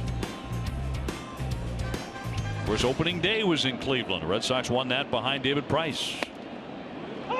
Cross for a called strike. That's what we're talking about. Nasty pitches right there. That fastball again down at the bottom of the strike zone away from Bogaerts. This kid is good, and the Red Sox knew it. They knew coming into this ball game it was going to be a challenge against Sanchez. 2-2. Waved at and missed. He gets him. 2 down. You know, it's almost not fair. You know, I mean, you throw 96, 97. You got movement on the fastball, and then they drop the curveball on you. I mean, here's the fastball on the outside part of the plate. Nasty pitch. Then he comes back with the hard curveball and picks up the strikeout. I don't think he's thrown a changeup all day today. It's just been basically fastball, curveball. Scary thing is he has one. Yeah, he does. So he wants to mix that in there at some point. He's got that too. 5 strikeouts. Sox still without a hit. Jackie Bradley 0 for 1. He's popped to short.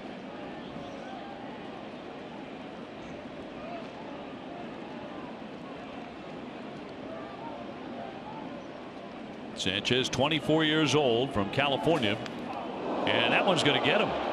That drills Jackie. That's how the Red Sox get their second base runner this afternoon. And the way things are going, I mean, you take a base runner in this game any way you can get it, and that time off the back of the right knee of Jackie Bradley Jr. So with 2 outs, Red Sox do get a base runner.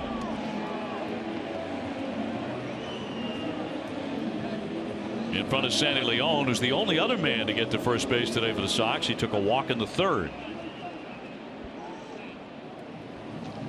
1 point this season. Sanchez won 10 in a row.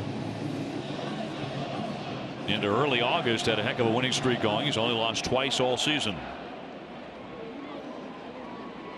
1-0 Toronto on a home run by Travis.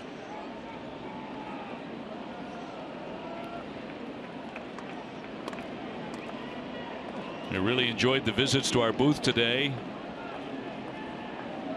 Each guy with a different World Series ring.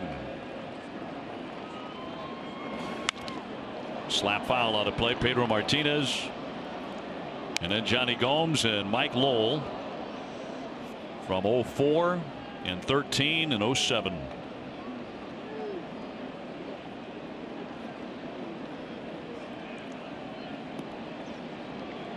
Great story that Pedro told about how David Ortiz came to be a member of the Red Sox. Some terrific insights there. Meeting David for lunch at the very moment he was being released by Minnesota. It just goes to show, you know, when you're at that stage of your career, I mean, you just have no way to predict, you know, how things are going to end for you. I mean, it's such a low moment to find out, you know, you're not going to be with the Minnesota Twins anymore, the organization you came up with. And all of a sudden you sign with the Boston Red Sox and you have a Hall of Fame career. Pedro right in the thick of it. Fouled back. I had known the details of, you know, Pedro. I think every Red Sox fan realized he was the guy who picked up the phone and called ownership and said, hey, I like this guy. We should sign this guy, bring this guy to Boston. I didn't realize that David was being released at the moment Pedro walked into the restaurant. And I didn't realize also the fact that he couldn't get a hold of anybody in ownership and called Jack McCormick, the traveling secretary. Right. He said, Jack, I need help. Yeah. Get me somebody.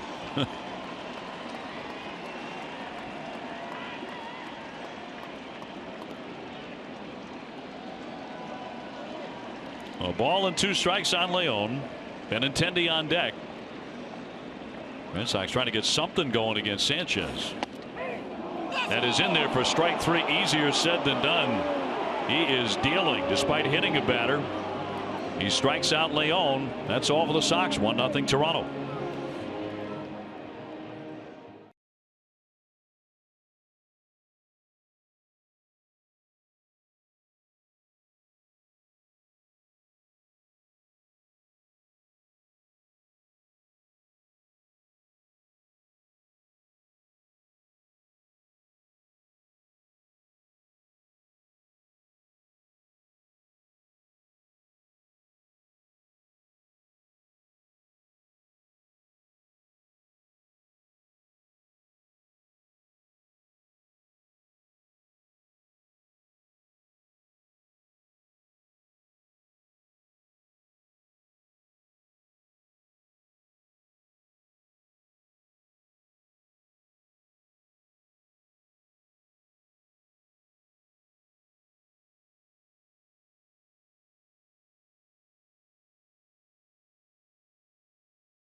Baseball in Essence is brought to you by Southwest Airlines. Yes to low fares with nothing to hide. That's transparency.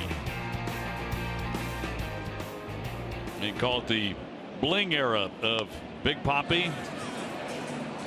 Brian Brennan on camera taking a shot there. Brian, who also travels with us extensively around the country. There he is, the selfie king of Boston. Yeah, there you go. Got a great sense of humor, as you can tell. Go to the 6th inning here, 1-0. So far, Price's pitching line brought to you by A's Ticket. Through 5, the 1 home run by Devin Travis, and Hembree now in the ball game. And there's a high fly ball down the left field line. That is going to go foul up into the Coca-Cola section. So Price right now on the hook. And Encarnacion the batter. I think the reason for the early exit for David Price, the fact that he'll be working in that game 2 against Cleveland, and I think John Farrell managing pitch counts and managing the game the best he possibly can with the Red Sox going into postseason. Hembree getting a very tough part of the order here, and a ground ball sharply hit down for it. Brock Holt up and gunning and gets him.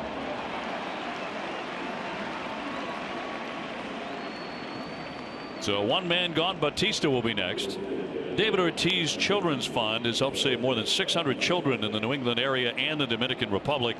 You can help this great cause by buying a limited edition farewell t-shirt with 100% of the proceeds going to the David Ortiz Children's Fund.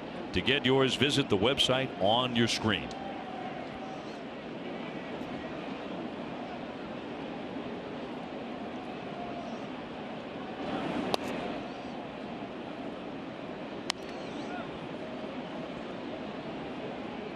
The Bautista guy will be a free agent at the end of the season.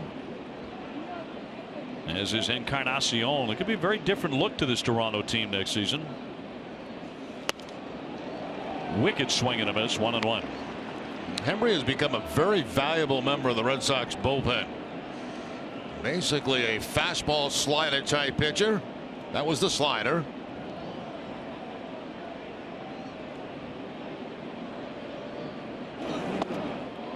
One and two.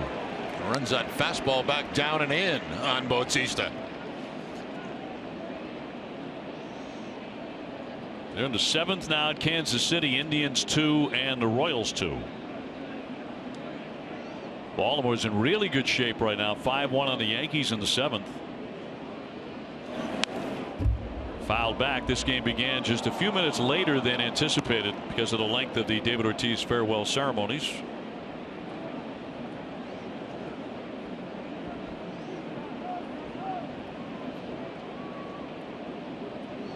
The Orioles can clinch a wild card with a victory in New York today, and Toronto can do the same thing with a win here at Fenway. And a 1-2. Fouled away again. Bautista missed a chunk of time to injuries, missed 45 games. But he is homered in this series. His last 6 homers have either tied the game or put Toronto in the lead. One, two. Spoiled again.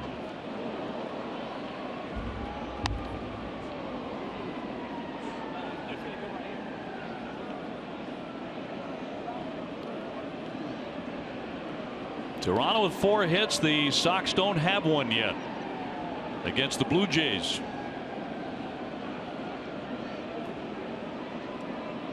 And we're looking for a strikeout here, but a very tough hitter. Just off the outside. Didn't miss by much. A very tempting slider that time from Hembree, and almost chased by Bautista. The ball about 2 or 3 inches off the outside part of the plate. Very good pitch.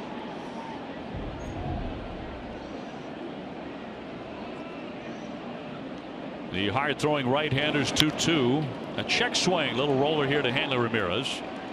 And he'll get to the bag in plenty of time for the second out.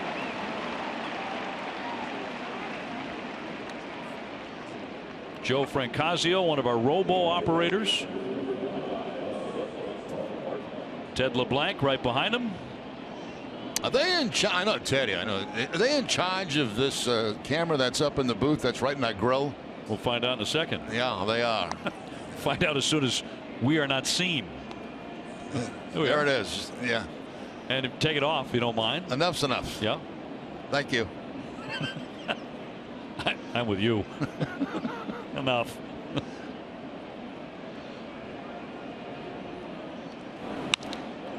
Line shot, and that's going to drop in for a base hit by Martin, who's now 1 for 3. This comes with 2 down.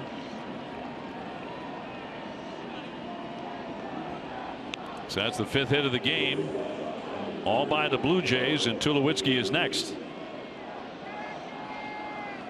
He has a double today that came back in the 2nd innings, also popped out to second, but on the double Bautista tried to score all the way from first base, and the Red Sox executed a terrific relay, 8-6-2, and they nailed him at the plate. Nailed Bautista. Toronto's only run on a home run by Travis in the 5th inning. There were 2 great plays defensively in that inning for the Red Sox. First of all, the relay play that Bradley gets to Bogaerts. That's on one hop. Bogaerts very quick release to home and plenty of time to get Bautista. In that same inning, Dustin Pedroia made a tremendous play at second base, going up the middle to get the final out. Smack to center field. Jackie Bradley backing up a bit. He's got it. Out number 3. No runs, 1 hit, 1 man left. Sox are looking for their first hit of the day. 1-0 Toronto.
Let's pay tribute to David Ortiz with a mosaic of a Big Papi made out of 10,000 donuts.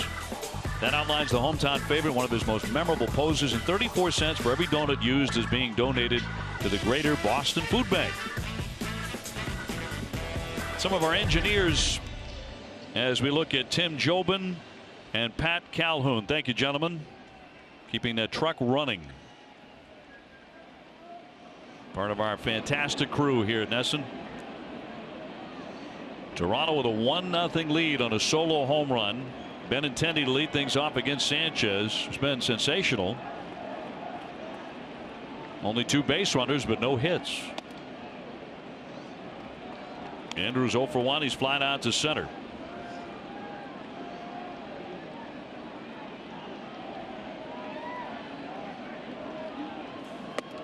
Trying to hold up the appeal, and that's a swing and a miss, according to Walcott.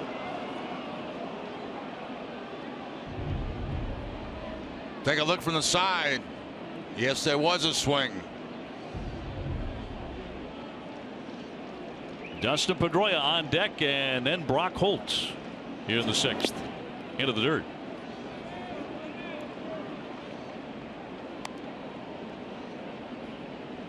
Benintendi on Friday night ripped his 11th double of the season. That's tied for the most by a Red Sox hitter through his first 32 games going back to 1913. He just looked comfortable from the get-go, didn't he? Yeah, you know, his makeup is really, really good. I mean, he never looked nervous. He never looked intimidated. Very calm, very cool.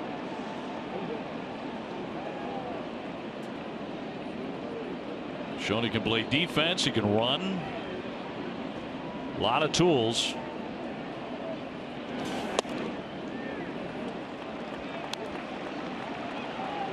Leading off an inning, he's hitting .542. He's 13 for 24. And over a larger sample too, I think we're going to see some home runs from him too. I watch him in batting practice daily, and he's got good power.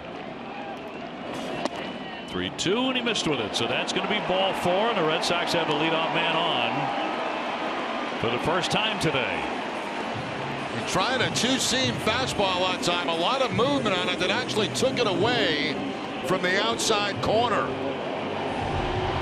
Watch the movement on this 2-seamer. Starts out as a strike. Good job by Benintendi to stay off that pitch. It looks like a good pitch, and that late movement takes it away. Dustin Pedroia is 0 for 2 with a comebacker, and another comebacker that glanced off Sanchez's glove, and he grounded out on that play. Oh, he went for it. Foul tip to the mid for a strike. Meanwhile, Robbie Ross Jr. begins to loosen in the Sox pen. Red Sox have already gone to the bullpen, and Heath Hembree, after Price went the first 5.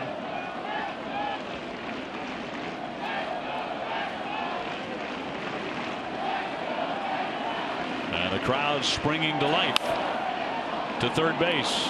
Donaldson to Travis, 1 on to first. Close, and he got him, a double play. Just like that, 2 away here in the 6th for the Red Sox. Boy, nice, very quick reactions by Devin Travis at second base to turn that ball over. Look where Donaldson's playing. He's playing deep, but he gets a good bounce about neck high, and backing off the bag with a strong throwing arm is Travis to complete that double play at first base. Very nice turn by the Toronto second baseman. Base is empty for Brock Holt, who has gone 0 for 2. He's grounded to short and struck out. 1-0 Toronto here in the 6th. High fly ball into right center. Pilar moving on over, though. He's there. That'll do it. Sanchez faces only 3 batters and remains 1-0 Toronto.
our video engineers, Bob Amore and Nick Dill. Thank you, gentlemen.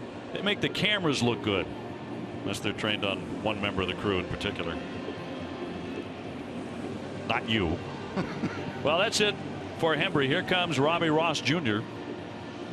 Now they announced Saunders as a pinch hitter, so John Farrell came out and made the move to the left-hander, Robbie Ross.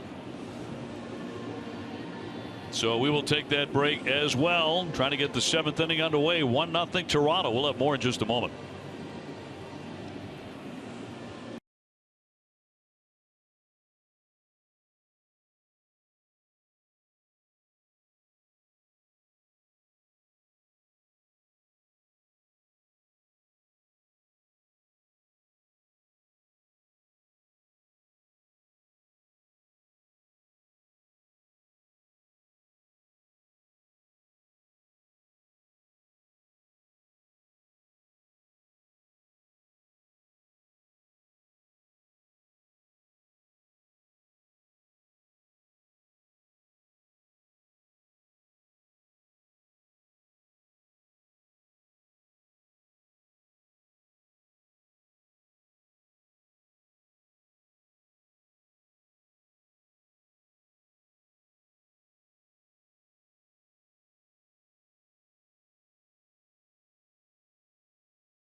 Here's Robbie Ross out of the pen. He's had a very solid year through 53 appearances, 3-2 at .329 earned run average. Brought in to face Saunders, and he deals him strike one. Saunders batting for the first time in this one. Dangerous because he's hit 24 home runs. We're in the 7th. 1-0 Toronto.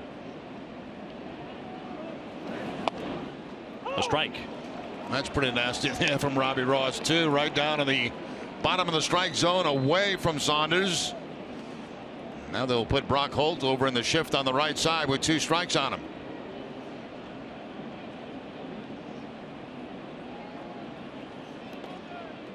He skipped that one to make it 1 ball and 2 strikes.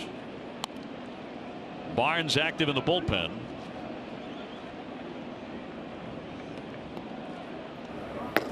When the Sox come to bat in the bottom of the 7th inning due to hit Betts, Ortiz, Ramirez. Sanchez has been dominating for the Blue Jays. Red Sox do not have a hit.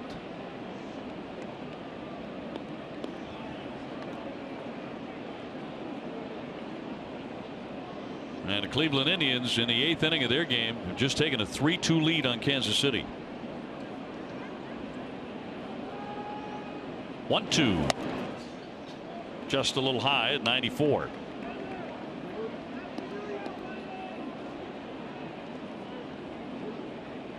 Pilar on deck, who always seems to be a real pain to the Red Sox. And Correa, the number 9 man. And that'll be slice foul out of play.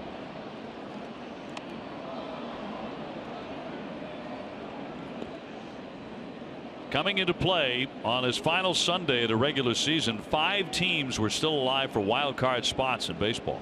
That had never happened before. In the wild card era, here's the 2-2. Rolled foul again. Yeah, great for the game. It really is to have interest in different places at this stage of the season.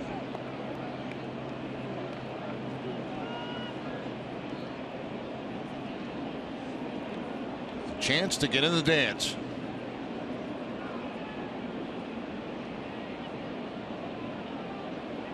Red Sox know they'll be playing the Indians on Thursday. It's just a question of where.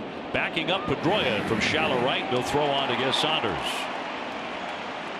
Time now for our tools of the trade presented by DeWalt FlexVolt. Well, we just saw Pedroia make a play, but how about this one going up the middle, the release and the strong throw to first base. Fortunately for Dustin, that ball bounced high and gave him a chance to be able to make a strong throw like that. If it's down, much more difficult. DeWalt FlexVolt is the official power tool of the Boston Red Sox. He's in a fight for what would be his 5th Gold Glove. Most likely with Altuve. Here's Pilar dancing a bit. He has lined to third and fly to right. 0 for 2 today. He was in the thick of it when they won last night. Maybe the most important thing he did in the game was his bunt. Sacrifice bunt.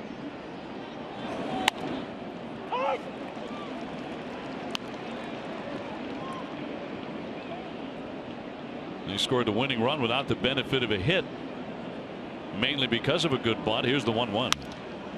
That's going to be fair inside first down the line.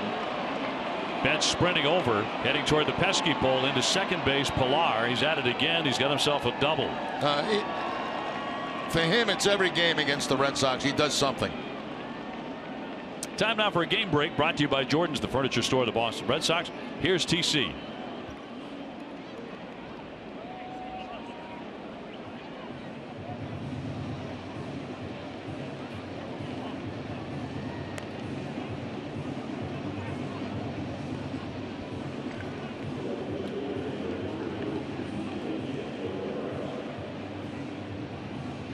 All right, Tom, thank you very much. 1-0 Toronto on a solo home run from their leadoff hitter, Devin Travis. Now they're looking for more. They have a runner at second and 1 down after the double by Pilar.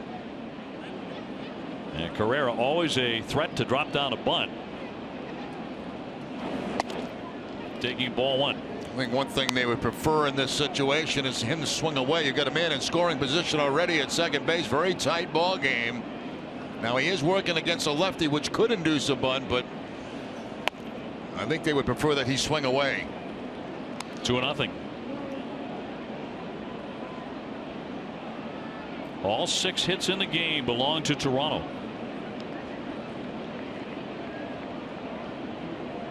And a 2-0. Roll foul.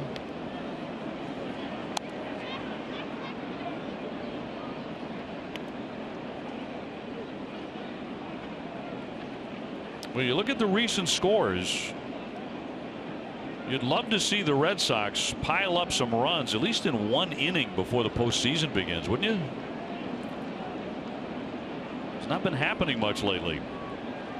Very low scoring games throughout the last couple of weeks. That one's outside. Now, for me, you know, when you get to this time of the year, when you're playing teams that are going to be in the playoffs, obviously the pitching gets a little bit tougher. And we talked about Toronto coming in with the #1 ERA in the league. 3-1 from Ross, a trickler foul. And go back to that Baltimore series. The Red Sox did not score more than 5 runs in any of those. They went to Tampa Bay and won 1 game 6-4 and then won another 3-2. Got swept by the Yankees, scoring 4, 3 and 1 runs. 3 runs yesterday, nothing yet today. You're right, the pitching has certainly been better during that stretch against the Red Sox. And it's going to get better as the playoffs go on.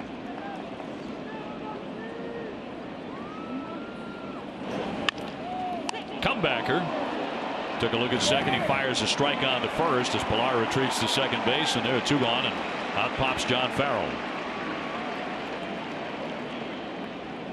So 2 down. Runners still in scoring position here for the Blue Jays. They're ahead 1-0. And John wants to go to the bullpen and go to Barnes. So we'll take the break and be back with more. 7th inning, 2 down, 1-0 Toronto.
Tape room, Sean Jensen and Dan Phipps, Tom Grigley, Tim Peterson, Ted Carey, and the original Tom Cruise. I thought he might have done a better job banking some of those films, but it's great to have Tom with us, working double duty. Well, here's Matt Barnes, his 62nd appearance, 4-3, a 4.07 ERA, and facing the man who has delivered the Toronto lead with a solo homer. That was Travis in the 5th inning, and he bats with a man at second base and 2 gone here in the 7th.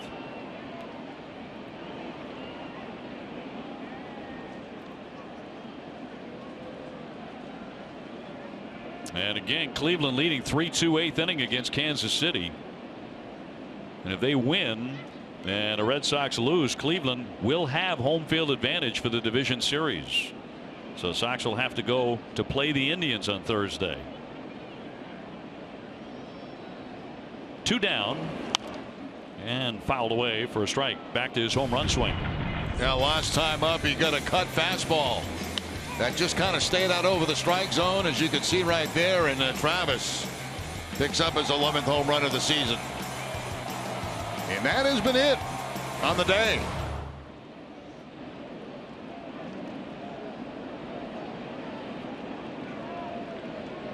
Barnes with the 0-1 pitch. Flies center field. Jackie Bradley backing up. Has plenty of space back there to grab that and retire the side. That'll strand that runner. Pilar at second base. We're in the middle of the 7th inning. Toronto still in front, 1-0.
Airlines, yes to low fares with nothing to hide. That's transparency.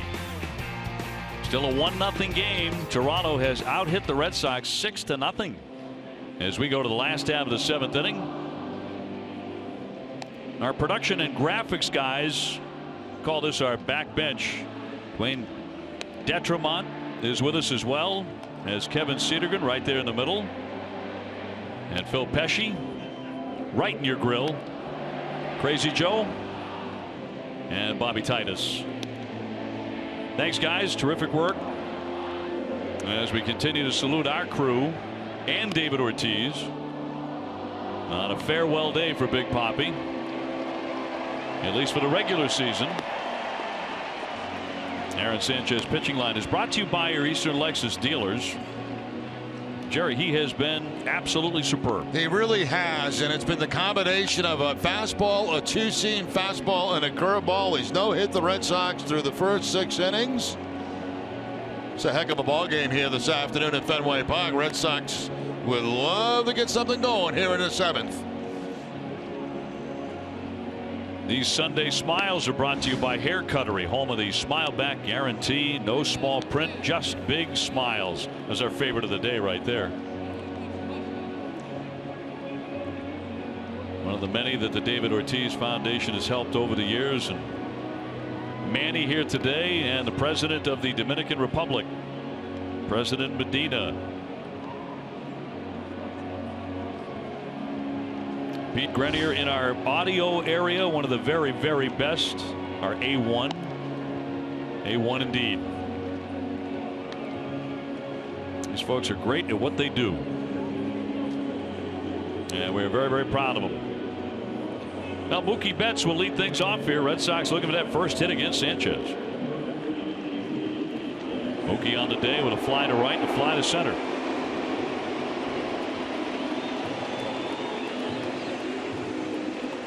Last half of the 7th inning, still watching the scoreboard. Cleveland ahead 3-2 on Kansas City. They're in the 8th. The Orioles are closing in on a postseason position. One of the wild cards. They have a 5-1 lead on the Yankees. Brad Ziegler starting to loosen in the bullpen. And David Ortiz is on deck.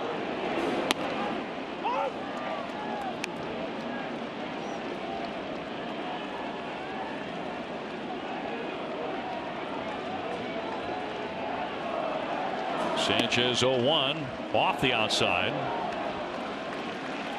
Mookie with 214 hits and 113 of those at home, and that leads the majors.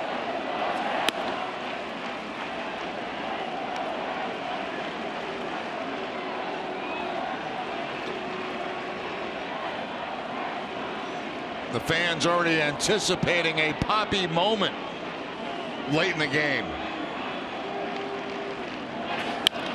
Hard hit but foul. He's already delivered one in the series with a game-winning home run. This greater coverage of baseball brought to you by T-Mobile.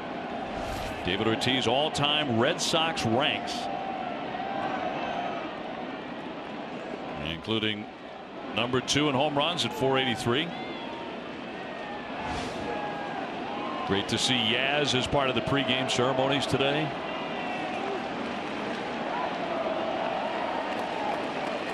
So many championship memories as well. The 2-2 and fouled away by Betts. He's still throwing hard. 96-97. Hasn't lost a thing in this game. Location is what's really been so impressive.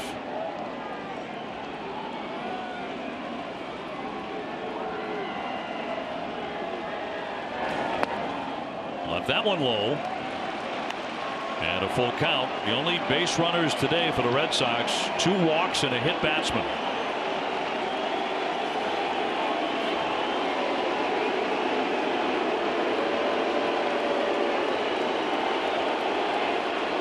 Three-2. Line drive and caught by Tulowitzki. Hit wickedly by Betts, but for an out.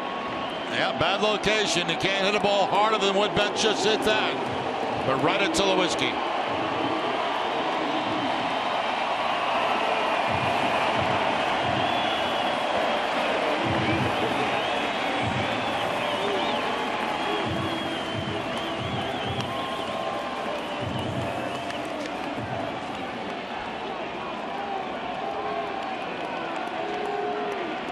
Big Poppy with a strikeout in the second, a strikeout in the 4th.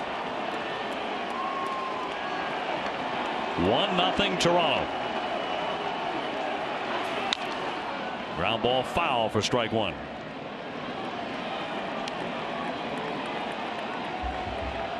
David hit his first regular season home run as a member of the Twins on September 14th, 1997.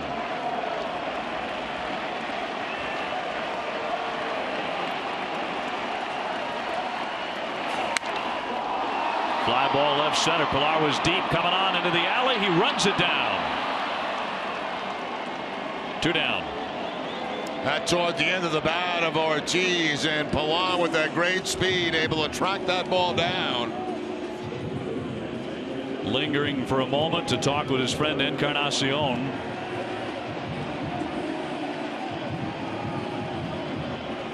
Pilar had a long way to go.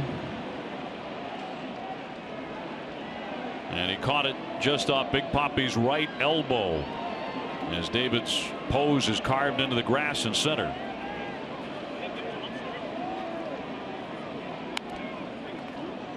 So David 0 for 3. Brings up Hanley Ramirez, who was struck out and fly to center.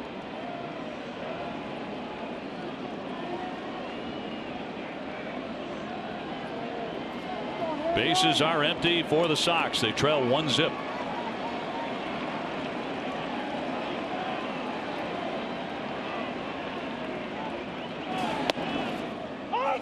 Right at the knee at 96 for strike one.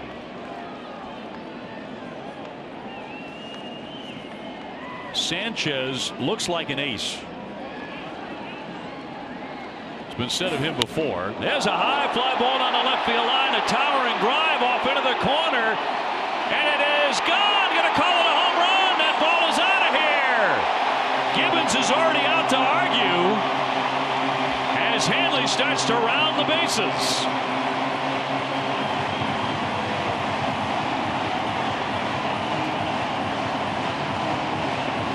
If it holds up, it ties the game, and it would be his 30th of the season.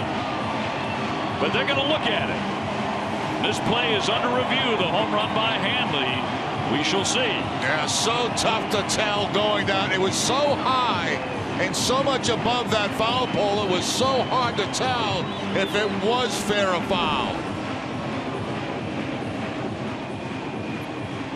You see the track of the baseball. I mean, that's a very difficult one to call from any of our camera angles. And from that one, it looks like maybe it was, although that camera's slightly off to the right. It looks like it was a home run. Hanley got one of the few mistakes today that Sanchez has made, and that was a curveball, breaking ball that hung. Well, you know what Sanchez thought? This is a crew chief review. Obviously, he disputes it, but they have to have definitive evidence here. Yeah, this is going to be a very, very difficult call and a very big call. Well, they made it pretty quickly here. And it's a home run. And this game is tied, and that's number 30 for Hanley. So he becomes the third member of the Red Sox with a 30 home run, 100 RBI season in the same season, and that's the first time that's happened in Red Sox history. When you look at the location of that pitch, it is one of the very few mistakes that Sanchez made today, and Ramirez made him pay for it. Watch the location. They want a breaking ball away. It stays inside, right out over the plate, and right over the foul pole. Now Xander Bogaerts. How about that for the first hit of the day for the Red Sox? What a game. What a game this is. First hit all day against Sanchez, and Hanley hit it totally out of Fenway Park. Line drive base hit. There's number 2. As Xander Bogaerts is on. Speedway is proud to be New England's first choice for value and convenience. For every Red Sox home run this season, Speedway donates to Boston Children's Hospital. Stop by a Speedway near you and pick up your Speedway rewards card and start earning points today. A massive home run by Hanley Ramirez to tie the ball game. I'll tell you, those are the toughest ones. You know, all home runs at Fenway down the line, both lines are tough because you got the pesky pole in right field and you got the left field that's not real high. And when that ball goes over that foul pole, it is so difficult to tell. This may be our best angle on it, and from that angle, it does look like a home run. Looked like it was over the top of the pole. Yeah. Here's Jackie Bradley. 2 down. Fouled into the mitt. Jackie has popped up and been hit by a pitch today. So the Red Sox finally come up with a hit. Hanley Ramirez in the clutch to tie the ball game, and now Xander Bogaerts roping a single.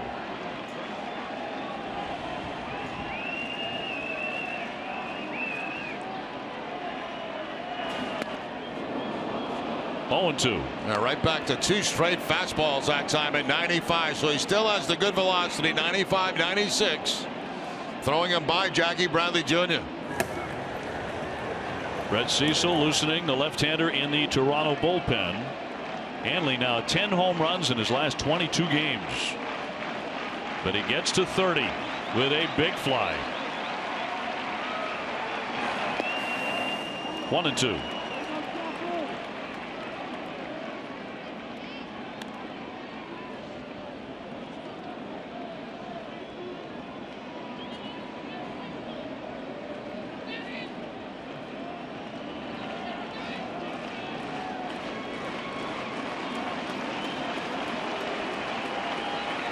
The Sox have finally reached Sanchez.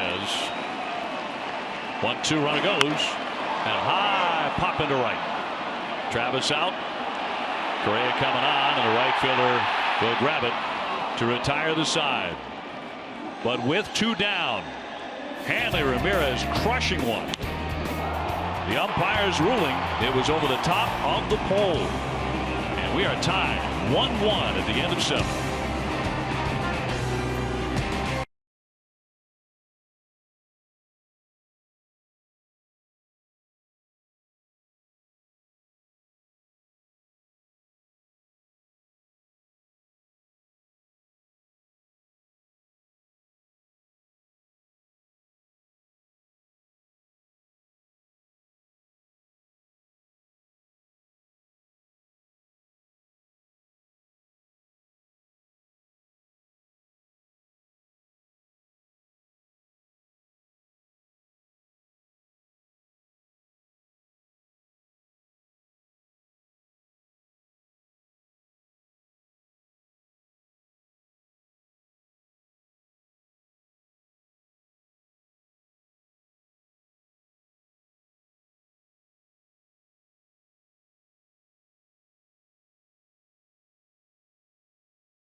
Brought to you by Old Dominion.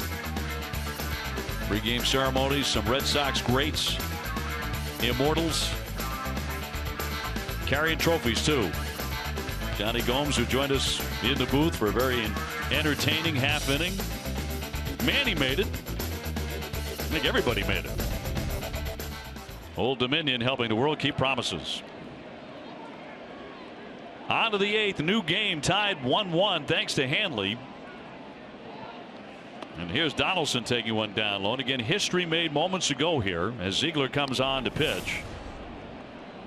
Hanley Ramirez getting to 30 home runs, joining David Ortiz and Mookie Betts as the first Red Sox trio with 30 and 100 each in the same season. Never happened before in the history of the Boston Red Sox.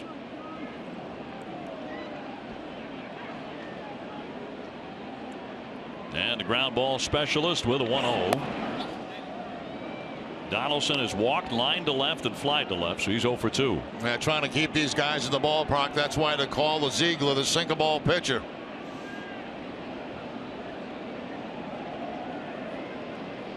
The 2-0 lashed foul down the right field line.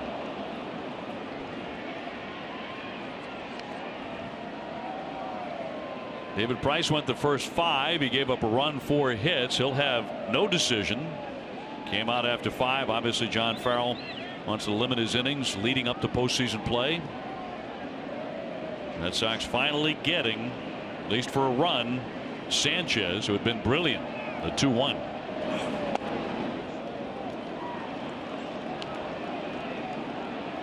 So both of the runs in the game are solo home runs. Travis for Toronto and Hanley Ramirez for the Sox.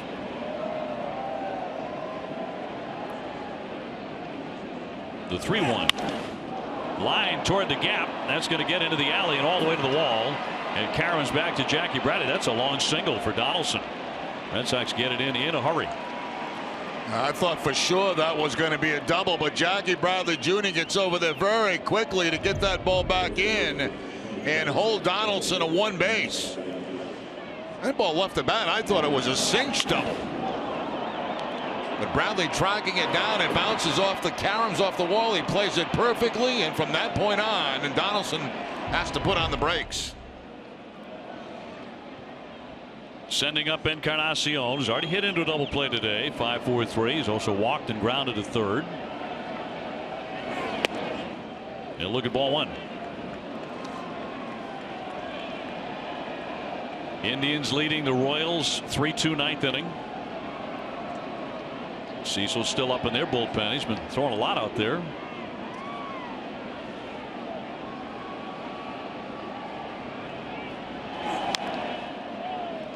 One and one. If you're just joining us, a Red Sox win and a Cleveland loss in Kansas City would give the Red Sox home field beginning Thursday in Game 1 against the Indians. A Sox loss and a Cleveland win, and the Indians would finish with home field advantage. If the Red Sox and Indians both win or both lose, Cleveland has to play their makeup game on Monday with the Detroit Tigers to determine who gets home field.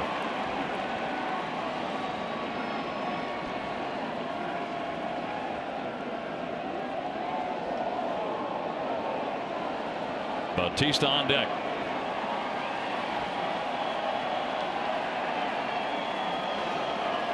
Brad Ziegler with a 1-2.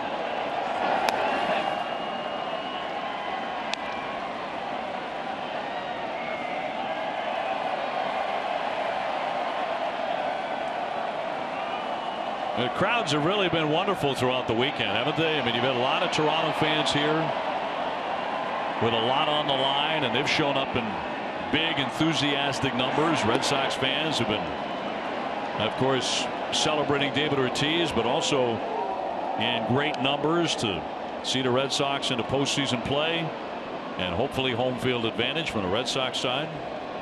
And give them credit too. You know, 2 of the 3 games are in pretty bad conditions here at Fenway Park. Not bad this afternoon.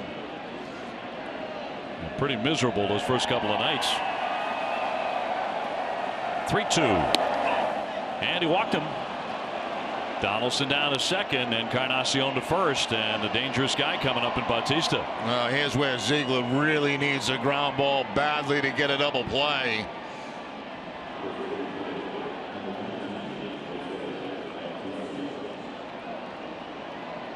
Carl Willis wants a mound visit here with Bautista coming up. He has walked, singled, and grounded out.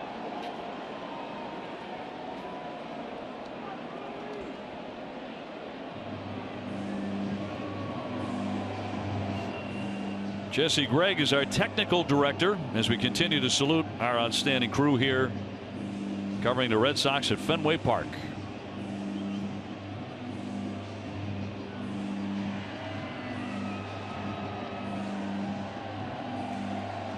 And Baltimore has defeated the Yankees 5-2. That is now a final score.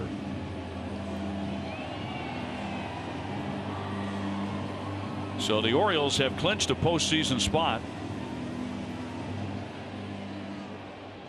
Toronto is trying to do the same thing.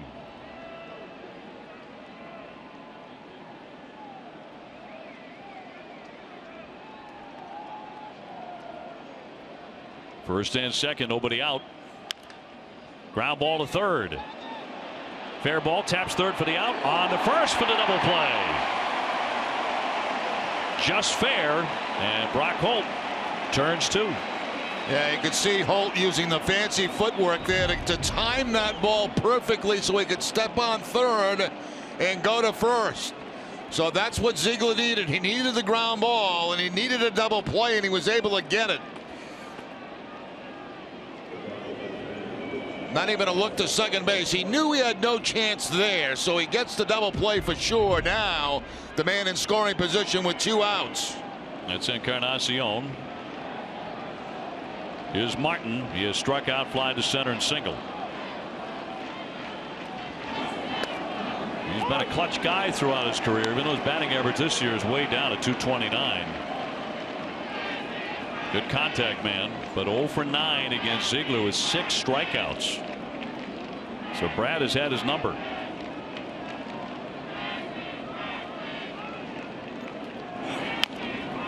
Softly hit. Here comes Holt. He's going to pick it up, stick it in his back pocket. That'll be a base hit. And move Encarnacion down to third base. An infield single for Russell Martin. Yeah, very wise right there by Brock Holt not to make a throw to first base, because any errant throw at all and that run scores, you know by the way it's hit you don't have a play. You don't have a play at first base, so don't even throw it.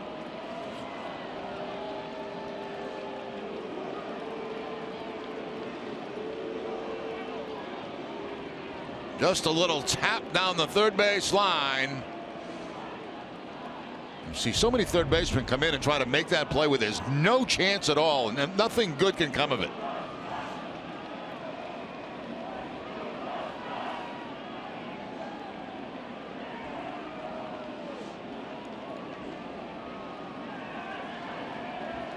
Two down, first and third. Here's Tulowitzki. And the Cleveland game has also gone final. The Indians have won. They beat Kansas City 3-2.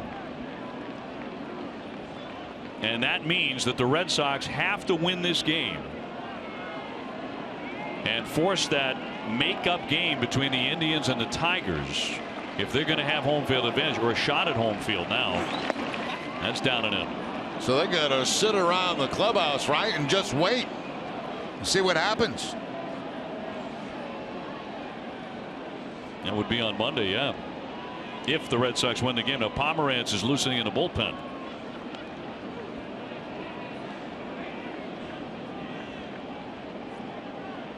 First and third with 2 down. Tied 1-1.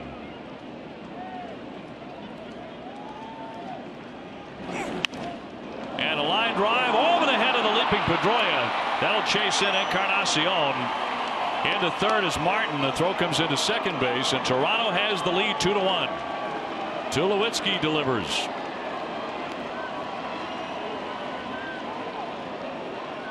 And here comes John Farrell. Tulowitzki with a very good swing here. That ball a little bit higher than Ziegler would like.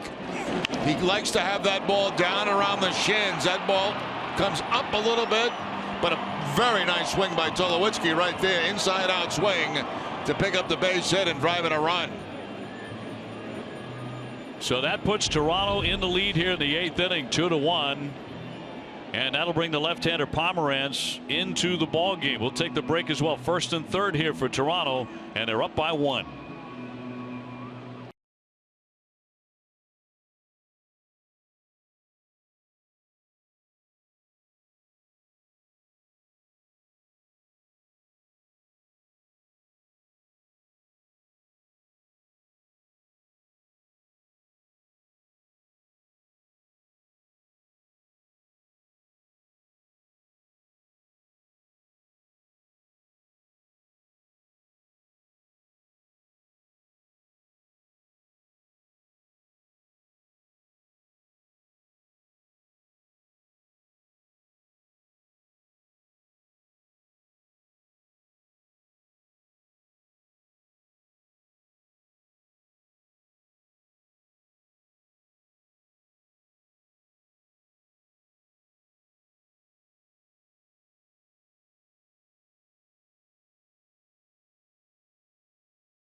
Been there, who's an indispensable human being, an individual. I love to watch him smile and laugh here. That's why I'm doing that.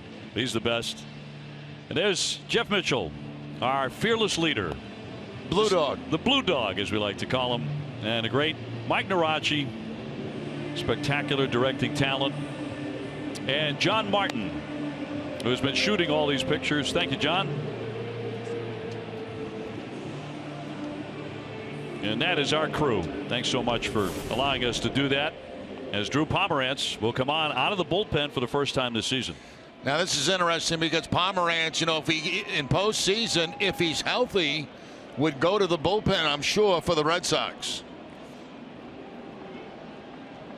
Taking out Michael Saunders with runners at first and third, and a big run in for Toronto. They're ahead 2-1.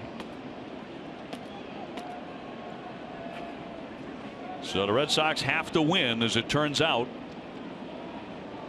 to force the Cleveland Indians to play a makeup game with the Tigers on Monday, and that would determine home field advantage. So a lot of work to be done yet.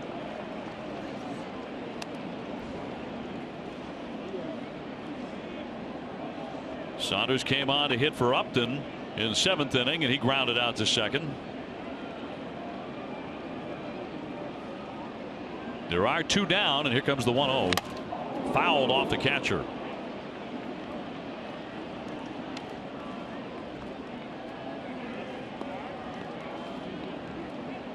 Toronto has out-hit the Red Sox 9-2 here this afternoon. Martin on and Tulowitzki on. And the 1-1. Drilled in for a strike. 95 that time from Pomerantz. That's about as hot as we've seen him throw a fastball.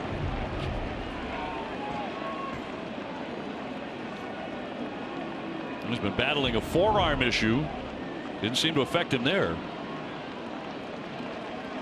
A lot of experience working out of the pen. 1-2. Wouldn't chase it.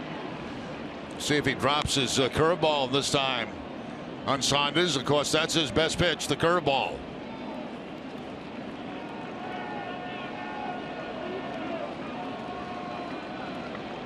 Well, staying with the fastball, it looks like. 2-2. He got him. 95 again to strike him out. However, Toronto back in front. We go to the last half of the 8th. Blue Jays 2 and the Red Sox 1.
Translucent game half scale bat for only $69.95. Unique item, limited only 5,000. Call Big Time Bats at 866-280-BATS and go to bigtimebats.com right now. Red Sox need a little more offense. They're down 2-1 as we go to the bottom half of the 8th inning. David's going to get another at bat in this one as Brett Cecil comes out of the bullpen, 1-7. His last 29 appearances, he's only allowed 3 earned runs. And Chris Young, the counter move, he will hit for Sandy Leon. So Young up against the lefties that he has done so well against. He'll take ball 1. Chris for the season against Southpaws hitting .319 with 3 homers.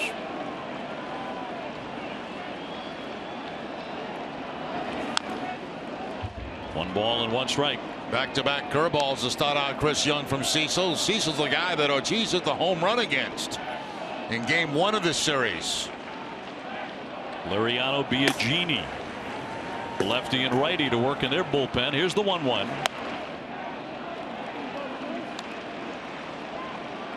Benintendi on deck, followed by Pedroia.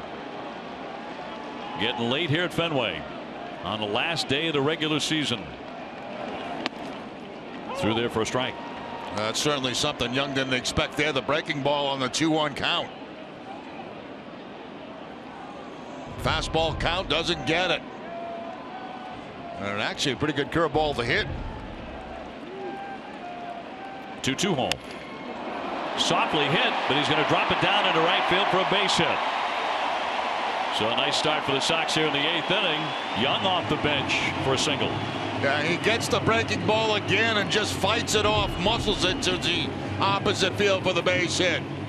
That one a little bit more to the outside part of the plate. And that time Chris Young was ready for it.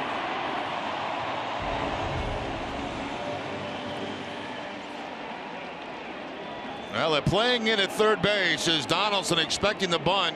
We'll see what they do here. Lefty against lefty. Benintendi showing bunt, pops a foul back out of play. He has flied out and walked today. And something he hasn't done a lot of at the minor league level is bunt. And that time, fortunate, he chased a high fastball, popped it up, but it went foul.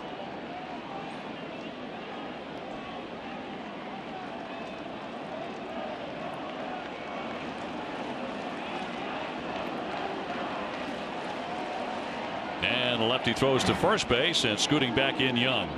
Now, if you're going to bunt this ball, if you're Benintendi, you're going to try to go down that first base line. You've got a left-handed pitcher out there. You've got Donaldson in tight.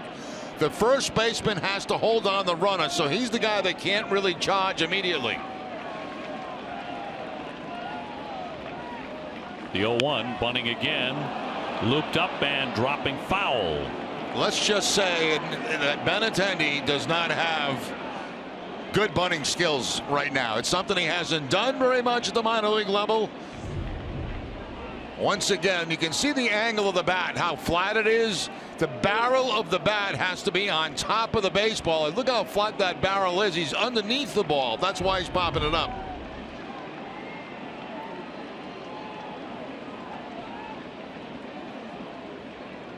The 0-2 coming. Too high. Baltimore has clinched a postseason spot. They beat the Yankees 5-2.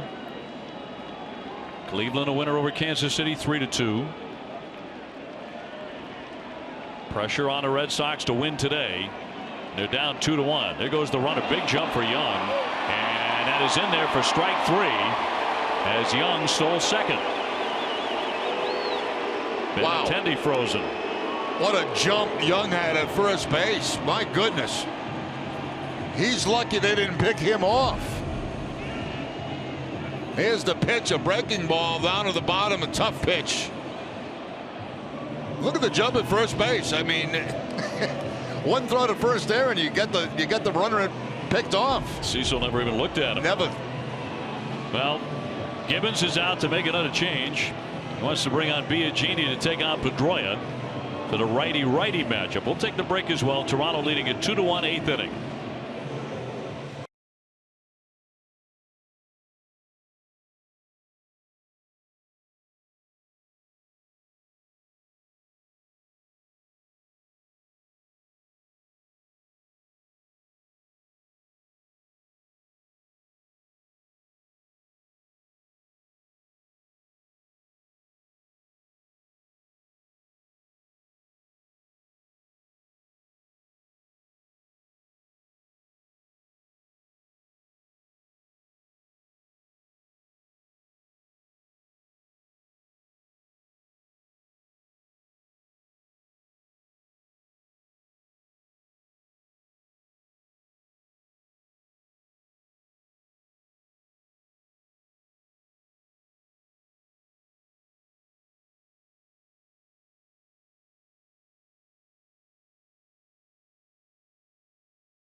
Famous artist Peter Max painted that portrait of Big Papi to honor his retirement.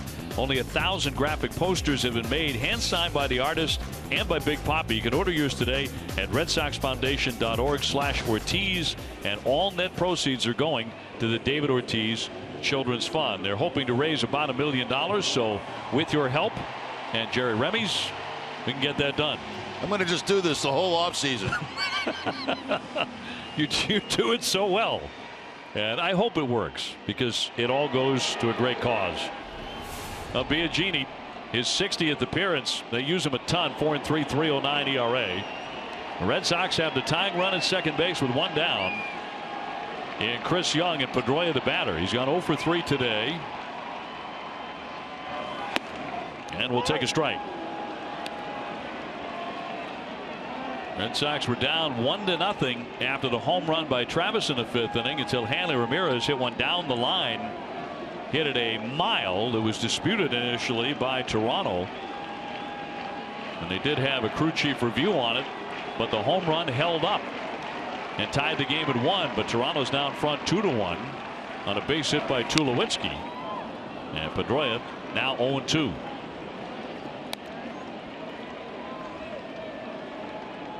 Dustin hitting .318, .327 with men in scoring position. Since the 9th of August, he has been on fire in spots like this.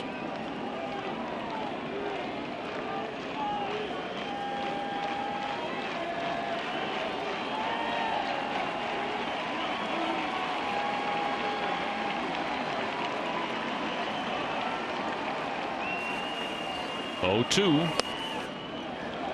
Last night, Pedroia went 0 for 4. That snapped a 30-game hitting streak against Toronto. Looking for that first knock today. That could tie the ball game here in the 8th.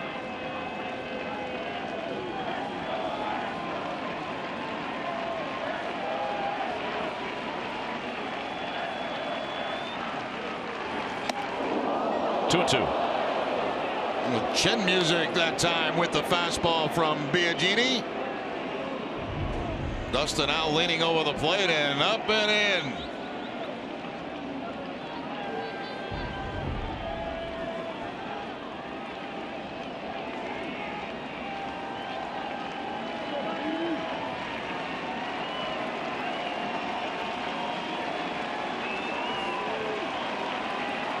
Young leading off second. Poke foul up over the top of the State Street Pavilion. Cut fastball that time. Instead of the up and in that time, away from Pedroia, is able to foul it off.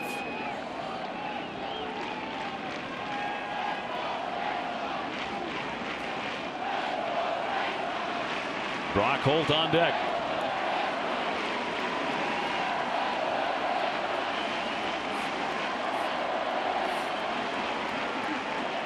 Biagini's 2-2. Breaking ball, and he dribbles that one foul. Big curveball. Yeah, one of those Pedroia at bats. You know, you foul off some tough pitches. That cut fastball away. Just gets a piece of the curveball that time. He really makes you work.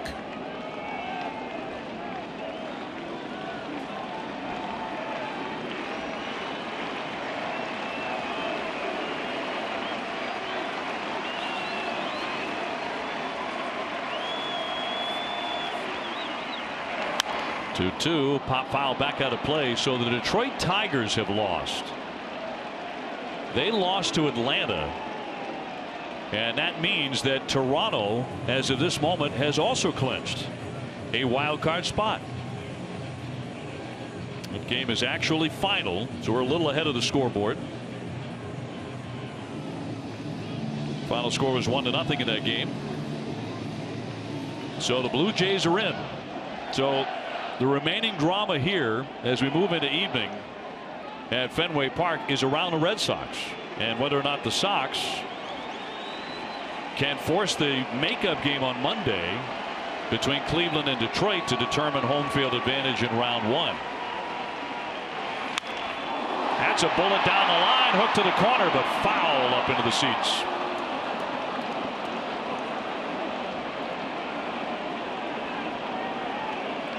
This is starting to remind me of Pedroia's at bat at Tropicana the other day when he hit the grand slam. One of the better at bats of the year.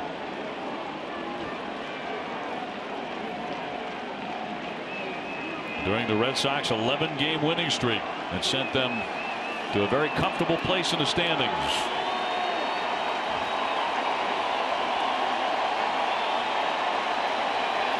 Here comes the crowd.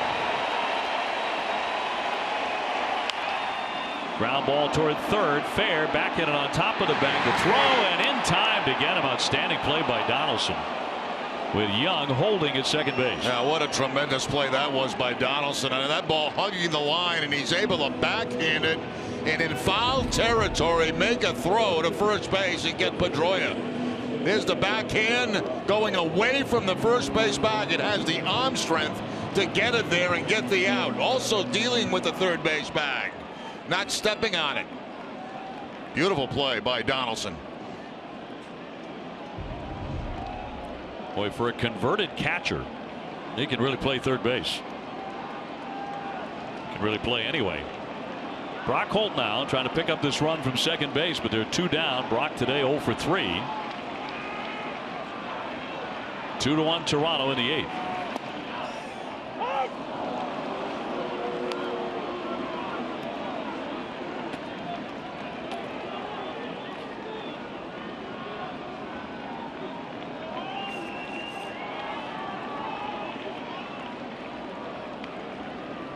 Young at a pinch hit single. Now at second base with 2 away. And the 0-1 from Biagini.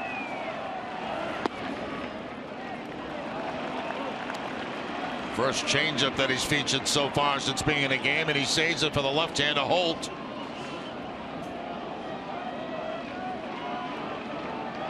You know, there is one thing additionally on the line here for Toronto. That's home field advantage for them in the wild card game.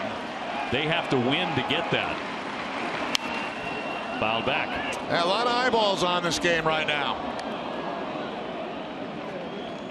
And they would much prefer to be up in Toronto playing that game in front of their home crowd. Yeah, that raucous fan base of theirs. They really pack Rogers Center, and they get noisy. Young leading at second. And a 1-2. Swung on and missed. Down he goes, strike 3. And that'll do it for the Red Sox. As Young is stranded at second, we move on to the 9th. Toronto ahead 2-1.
Sox baseball on NESN. Don't miss any of Big Poppy's at-bats during the playoffs by signing up for NESN's Poppy Alerts.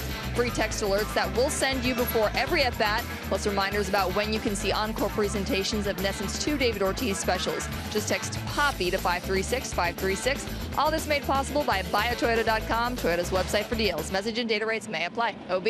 Thanks, Karen. In there for a called strike on Pilar. Pomeranz staying on to pitch, and Holiday is the new catcher. Pilar doubled last time up. He's gone 1 for 3. Toronto ahead 2-1 as we start the 9th inning. Toronto has clinched a postseason spot. So have the Baltimore Orioles. And a big question now is, where will the Red Sox begin the division series against the Indians on Thursday, as that has popped up out of play?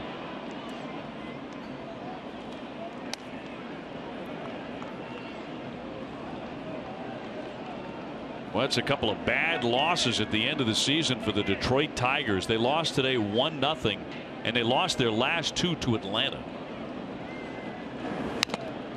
Fouled at the plate. Yeah, they still had a heartbeat, obviously, in the wild card race, but shut down by the Braves. A little bit more relaxed now in the Blue Jays dugout, but still fighting for home field. 1-2 check swing. They do appeal no swing, says Brian Gorman. And yet, as bad as it was at the end for the Tigers, if the Red Sox can rally and win this game, Tigers are going to have to host Cleveland on Monday and play a game that is of no meaning to the Tigers, but considerable meaning to the Indians and the Red Sox.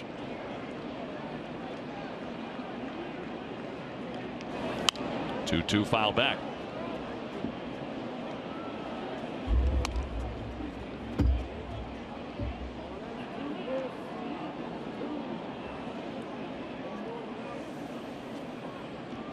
Carrera on deck. And the 2-2. That is right through there at 94 to strike him out. Now Pilar doesn't like the call, but it looked like a good pitch to me from Pomeranz right at the bottom of the strike zone. Pomeranz again going with that fastball. Let's see. Yeah, it's a good pitch. He's throwing harder in this performance than we've seen him all year. Well, you know, he's coming out of the bullpen. He knows he doesn't have to go 5 or 6 innings in the ball game. A bunt attempt, gets it down, knocked down by Pomeranz, and on no play. Off the glove, and Carrera's on. We've been talking about throughout the series what a good bunter he is. Yeah, and you can see Pedroia playing in, and that ball was designed to go toward Pedroia. Pomeranz cuts it off. He tries to backhand it, and it pops right out of the glove. Been better off letting that ball go to Pedroia, really, because that's what they were defending against. Play should have made nonetheless, so he is charged with an error. Runner on at first base, very good speed there, and here's Travis, who's had a nice day with a single and a home run. He's gone 2 for 4. Toronto in front 2-1. We're in the 9th inning. Now in the bottom of the 9th. The Red Sox have due up Mookie Betts, David Ortiz, and Hanley Ramirez.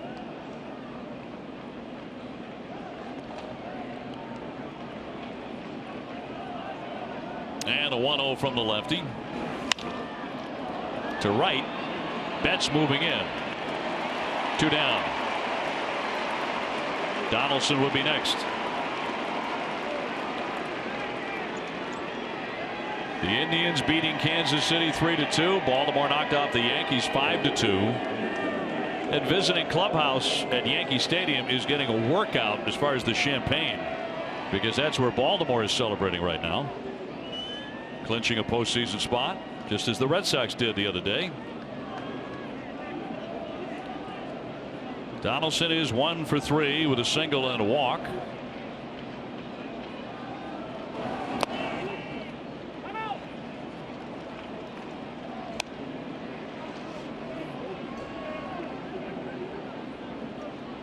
Tazawa throwing. lately he has been sharper out of the Sox pen.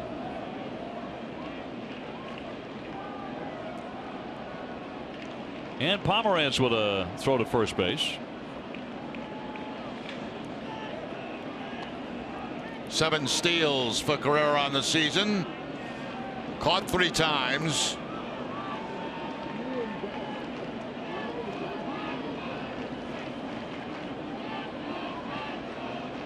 Donaldson stuck at 99 RBIs at the moment. The 1-0.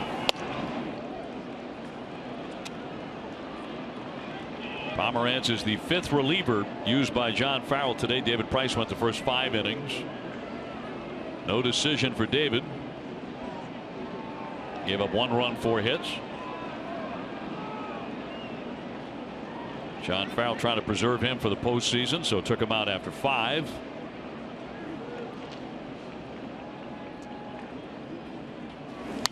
Fouled back, and 2-1.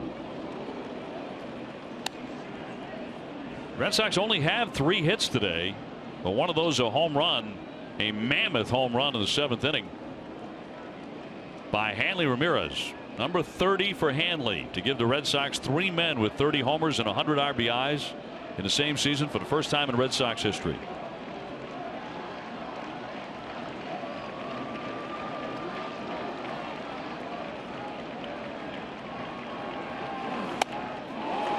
Two and 2. Well, again, the good velocity from Pomeranz. 94 with the last fastball. Upstairs and biting was Donaldson.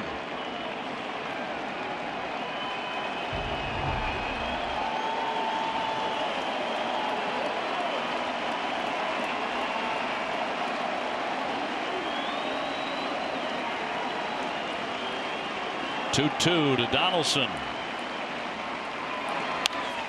Flared foul back out of play. These fans want to see Pomeranz end the inning with a score 2-1, and they want to see another at bat from David Ortiz come the bottom of the 9th.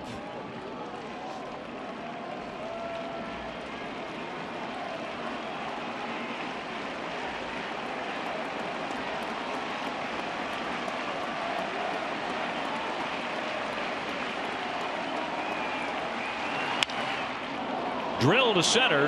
Bradley, he's going to get it on the warning track. He ran it down. Out number 3.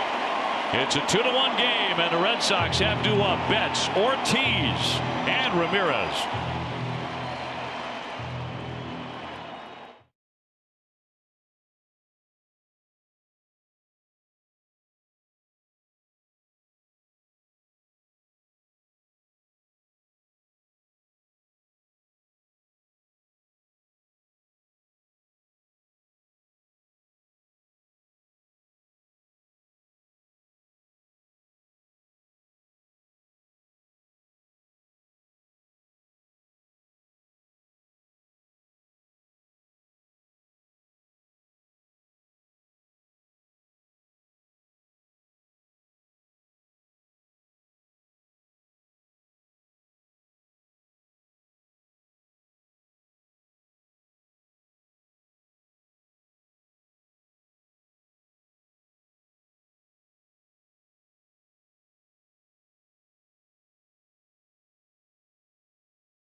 Is brought to you by Coors Banquet. And about an hour-long pregame ceremony to say goodbye to David Ortiz, at least for the regular season. Gifts galore. Even got a bridge named after him. And some of the Red Sox all-time greats, large and small, to greet Big Papi, including the president of the Dominican Republic. Quite a send-off for David. It's unlike anything I've ever seen in person. Well, it still could be another send-off right here to the regular season. We'll see. 2-1 Toronto. They're going to bring their closer in. Remember, home field advantage, but a wild card game is on the line for this Blue Jay team, which has wrapped up a wild card spot, so it's very meaningful here for them. Mookie Betts has gone 0 for 3, then David Ortiz, and then Hanley Ramirez.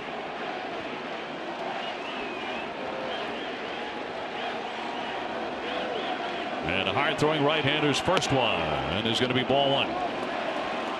Mookie today, a fly to right, a fly to center, a liner to short that was caught by Tulowitzki. That was a bullet.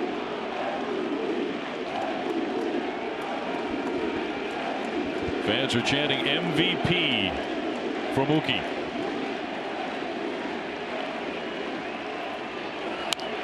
Fouled back to make it 1-1.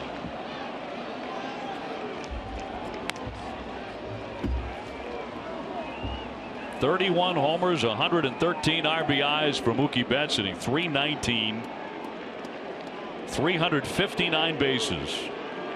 His total bases lead the majors. 1-2.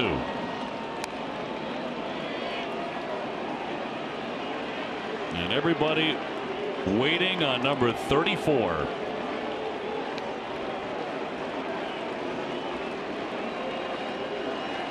Osuna with 1-2. He buried it.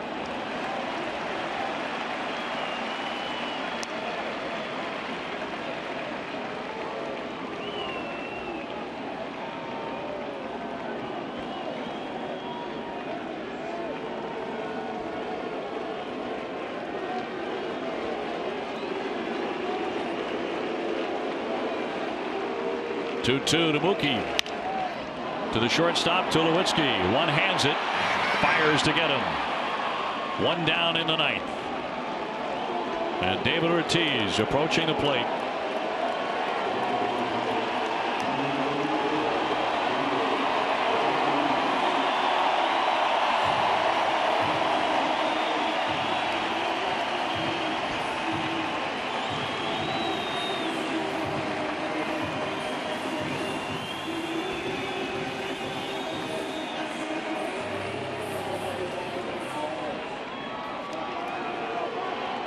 Big Papi in the bottom of the ninth that has long had a magical ring to it here in Boston.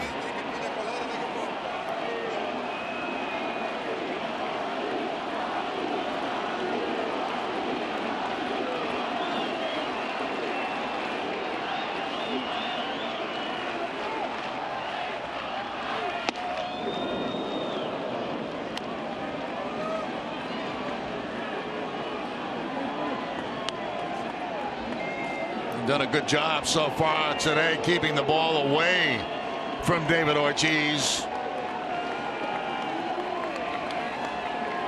So far 0 for 3.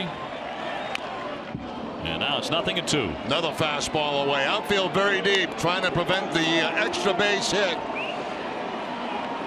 Look at Pilar in center field, how deep he is.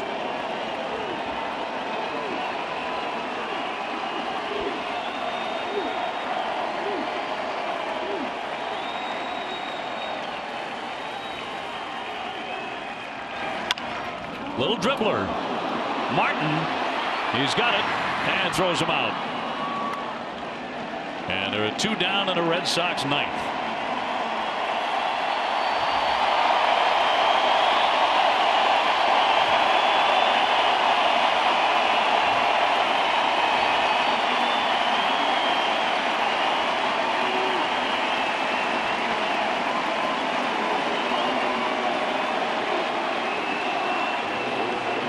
For so many of the fans here right now applauding for Big Papi, that's the last time they'll see him in person. Playoffs to come. beginning on Thursday. Now David looks exhausted. Been a long week. Great day for him before it all got underway with that tremendous ceremony. Here comes Hanley Ramirez now, 1 for 3 with a home run in the 7th inning. The Red Sox need another one here in the 9th. Because if they do not, and if they can't win this ball game, they are headed to Cleveland on Thursday in the division series, game 1. The Indians have won. Red Sox are trailing with 2 down in the 9th, 2-1. Now 2 pitches. Hanley will see his fastball or slider for Busch soon. The first pitch is slider.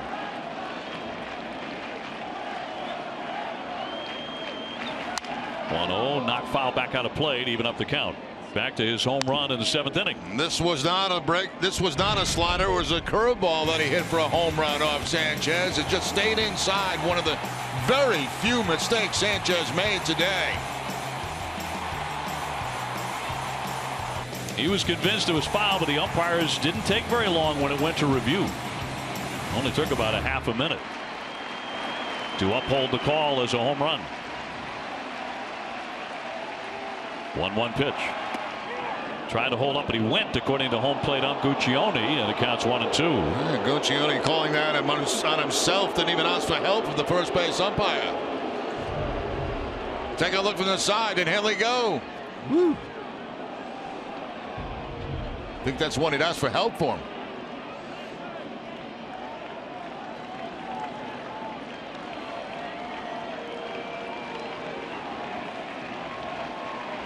Two down, bases empty. 1-2 on Ramirez. 2-2.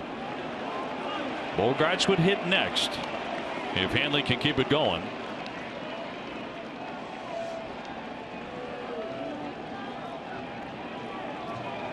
Toronto got into the postseason today. So did the Orioles. So 3 teams from the AL East.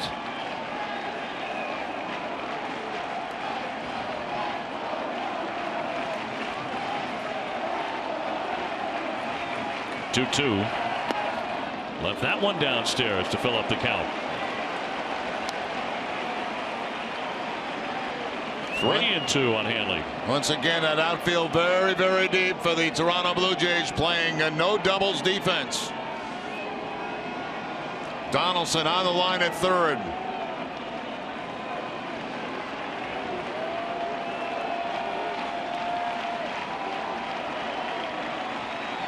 And a payoff pitch. And he walked him.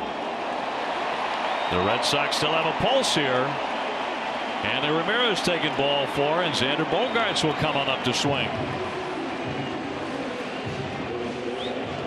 Today he has gone 1 for 3 with a base hit. The Red Sox only have 3 hits this afternoon. He's 1 for 5 against Osuna. Owens and Tazawa now loosening up side by side in the Red Sox bullpen.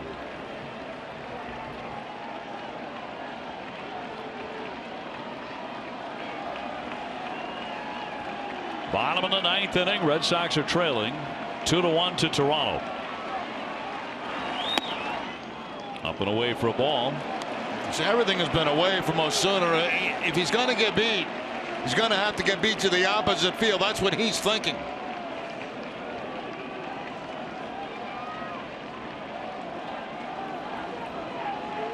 Tying run on at first base, and Hanley Ramirez.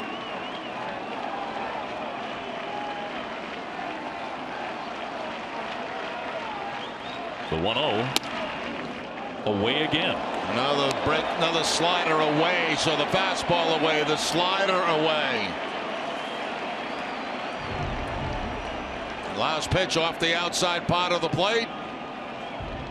Fastball, slider, both at about the same spot.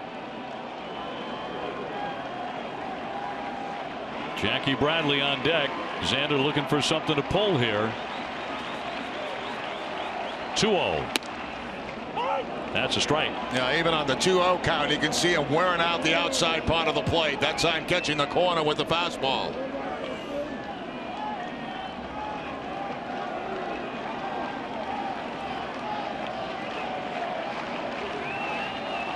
Going away again.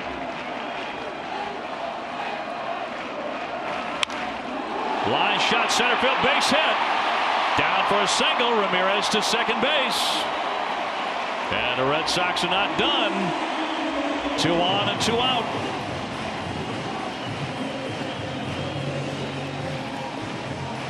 Boston trying to rally here in the 9th inning, trailing by 1. And Jackie Bradley with an opportunity to tie it or win it for the Red Sox. Now, Osuna, lefties hit him better than righties do. Bradley with an opportunity here. Does have a home run against Osuna. 2 for 7. Today he's gone 0 for 2 and been hit by a pitch.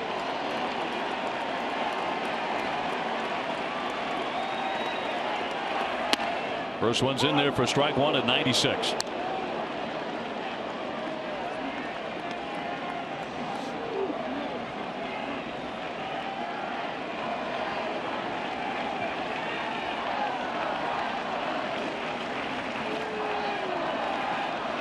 Osuna's 0-1. Ground ball up with it. Donaldson on the first, and that does it.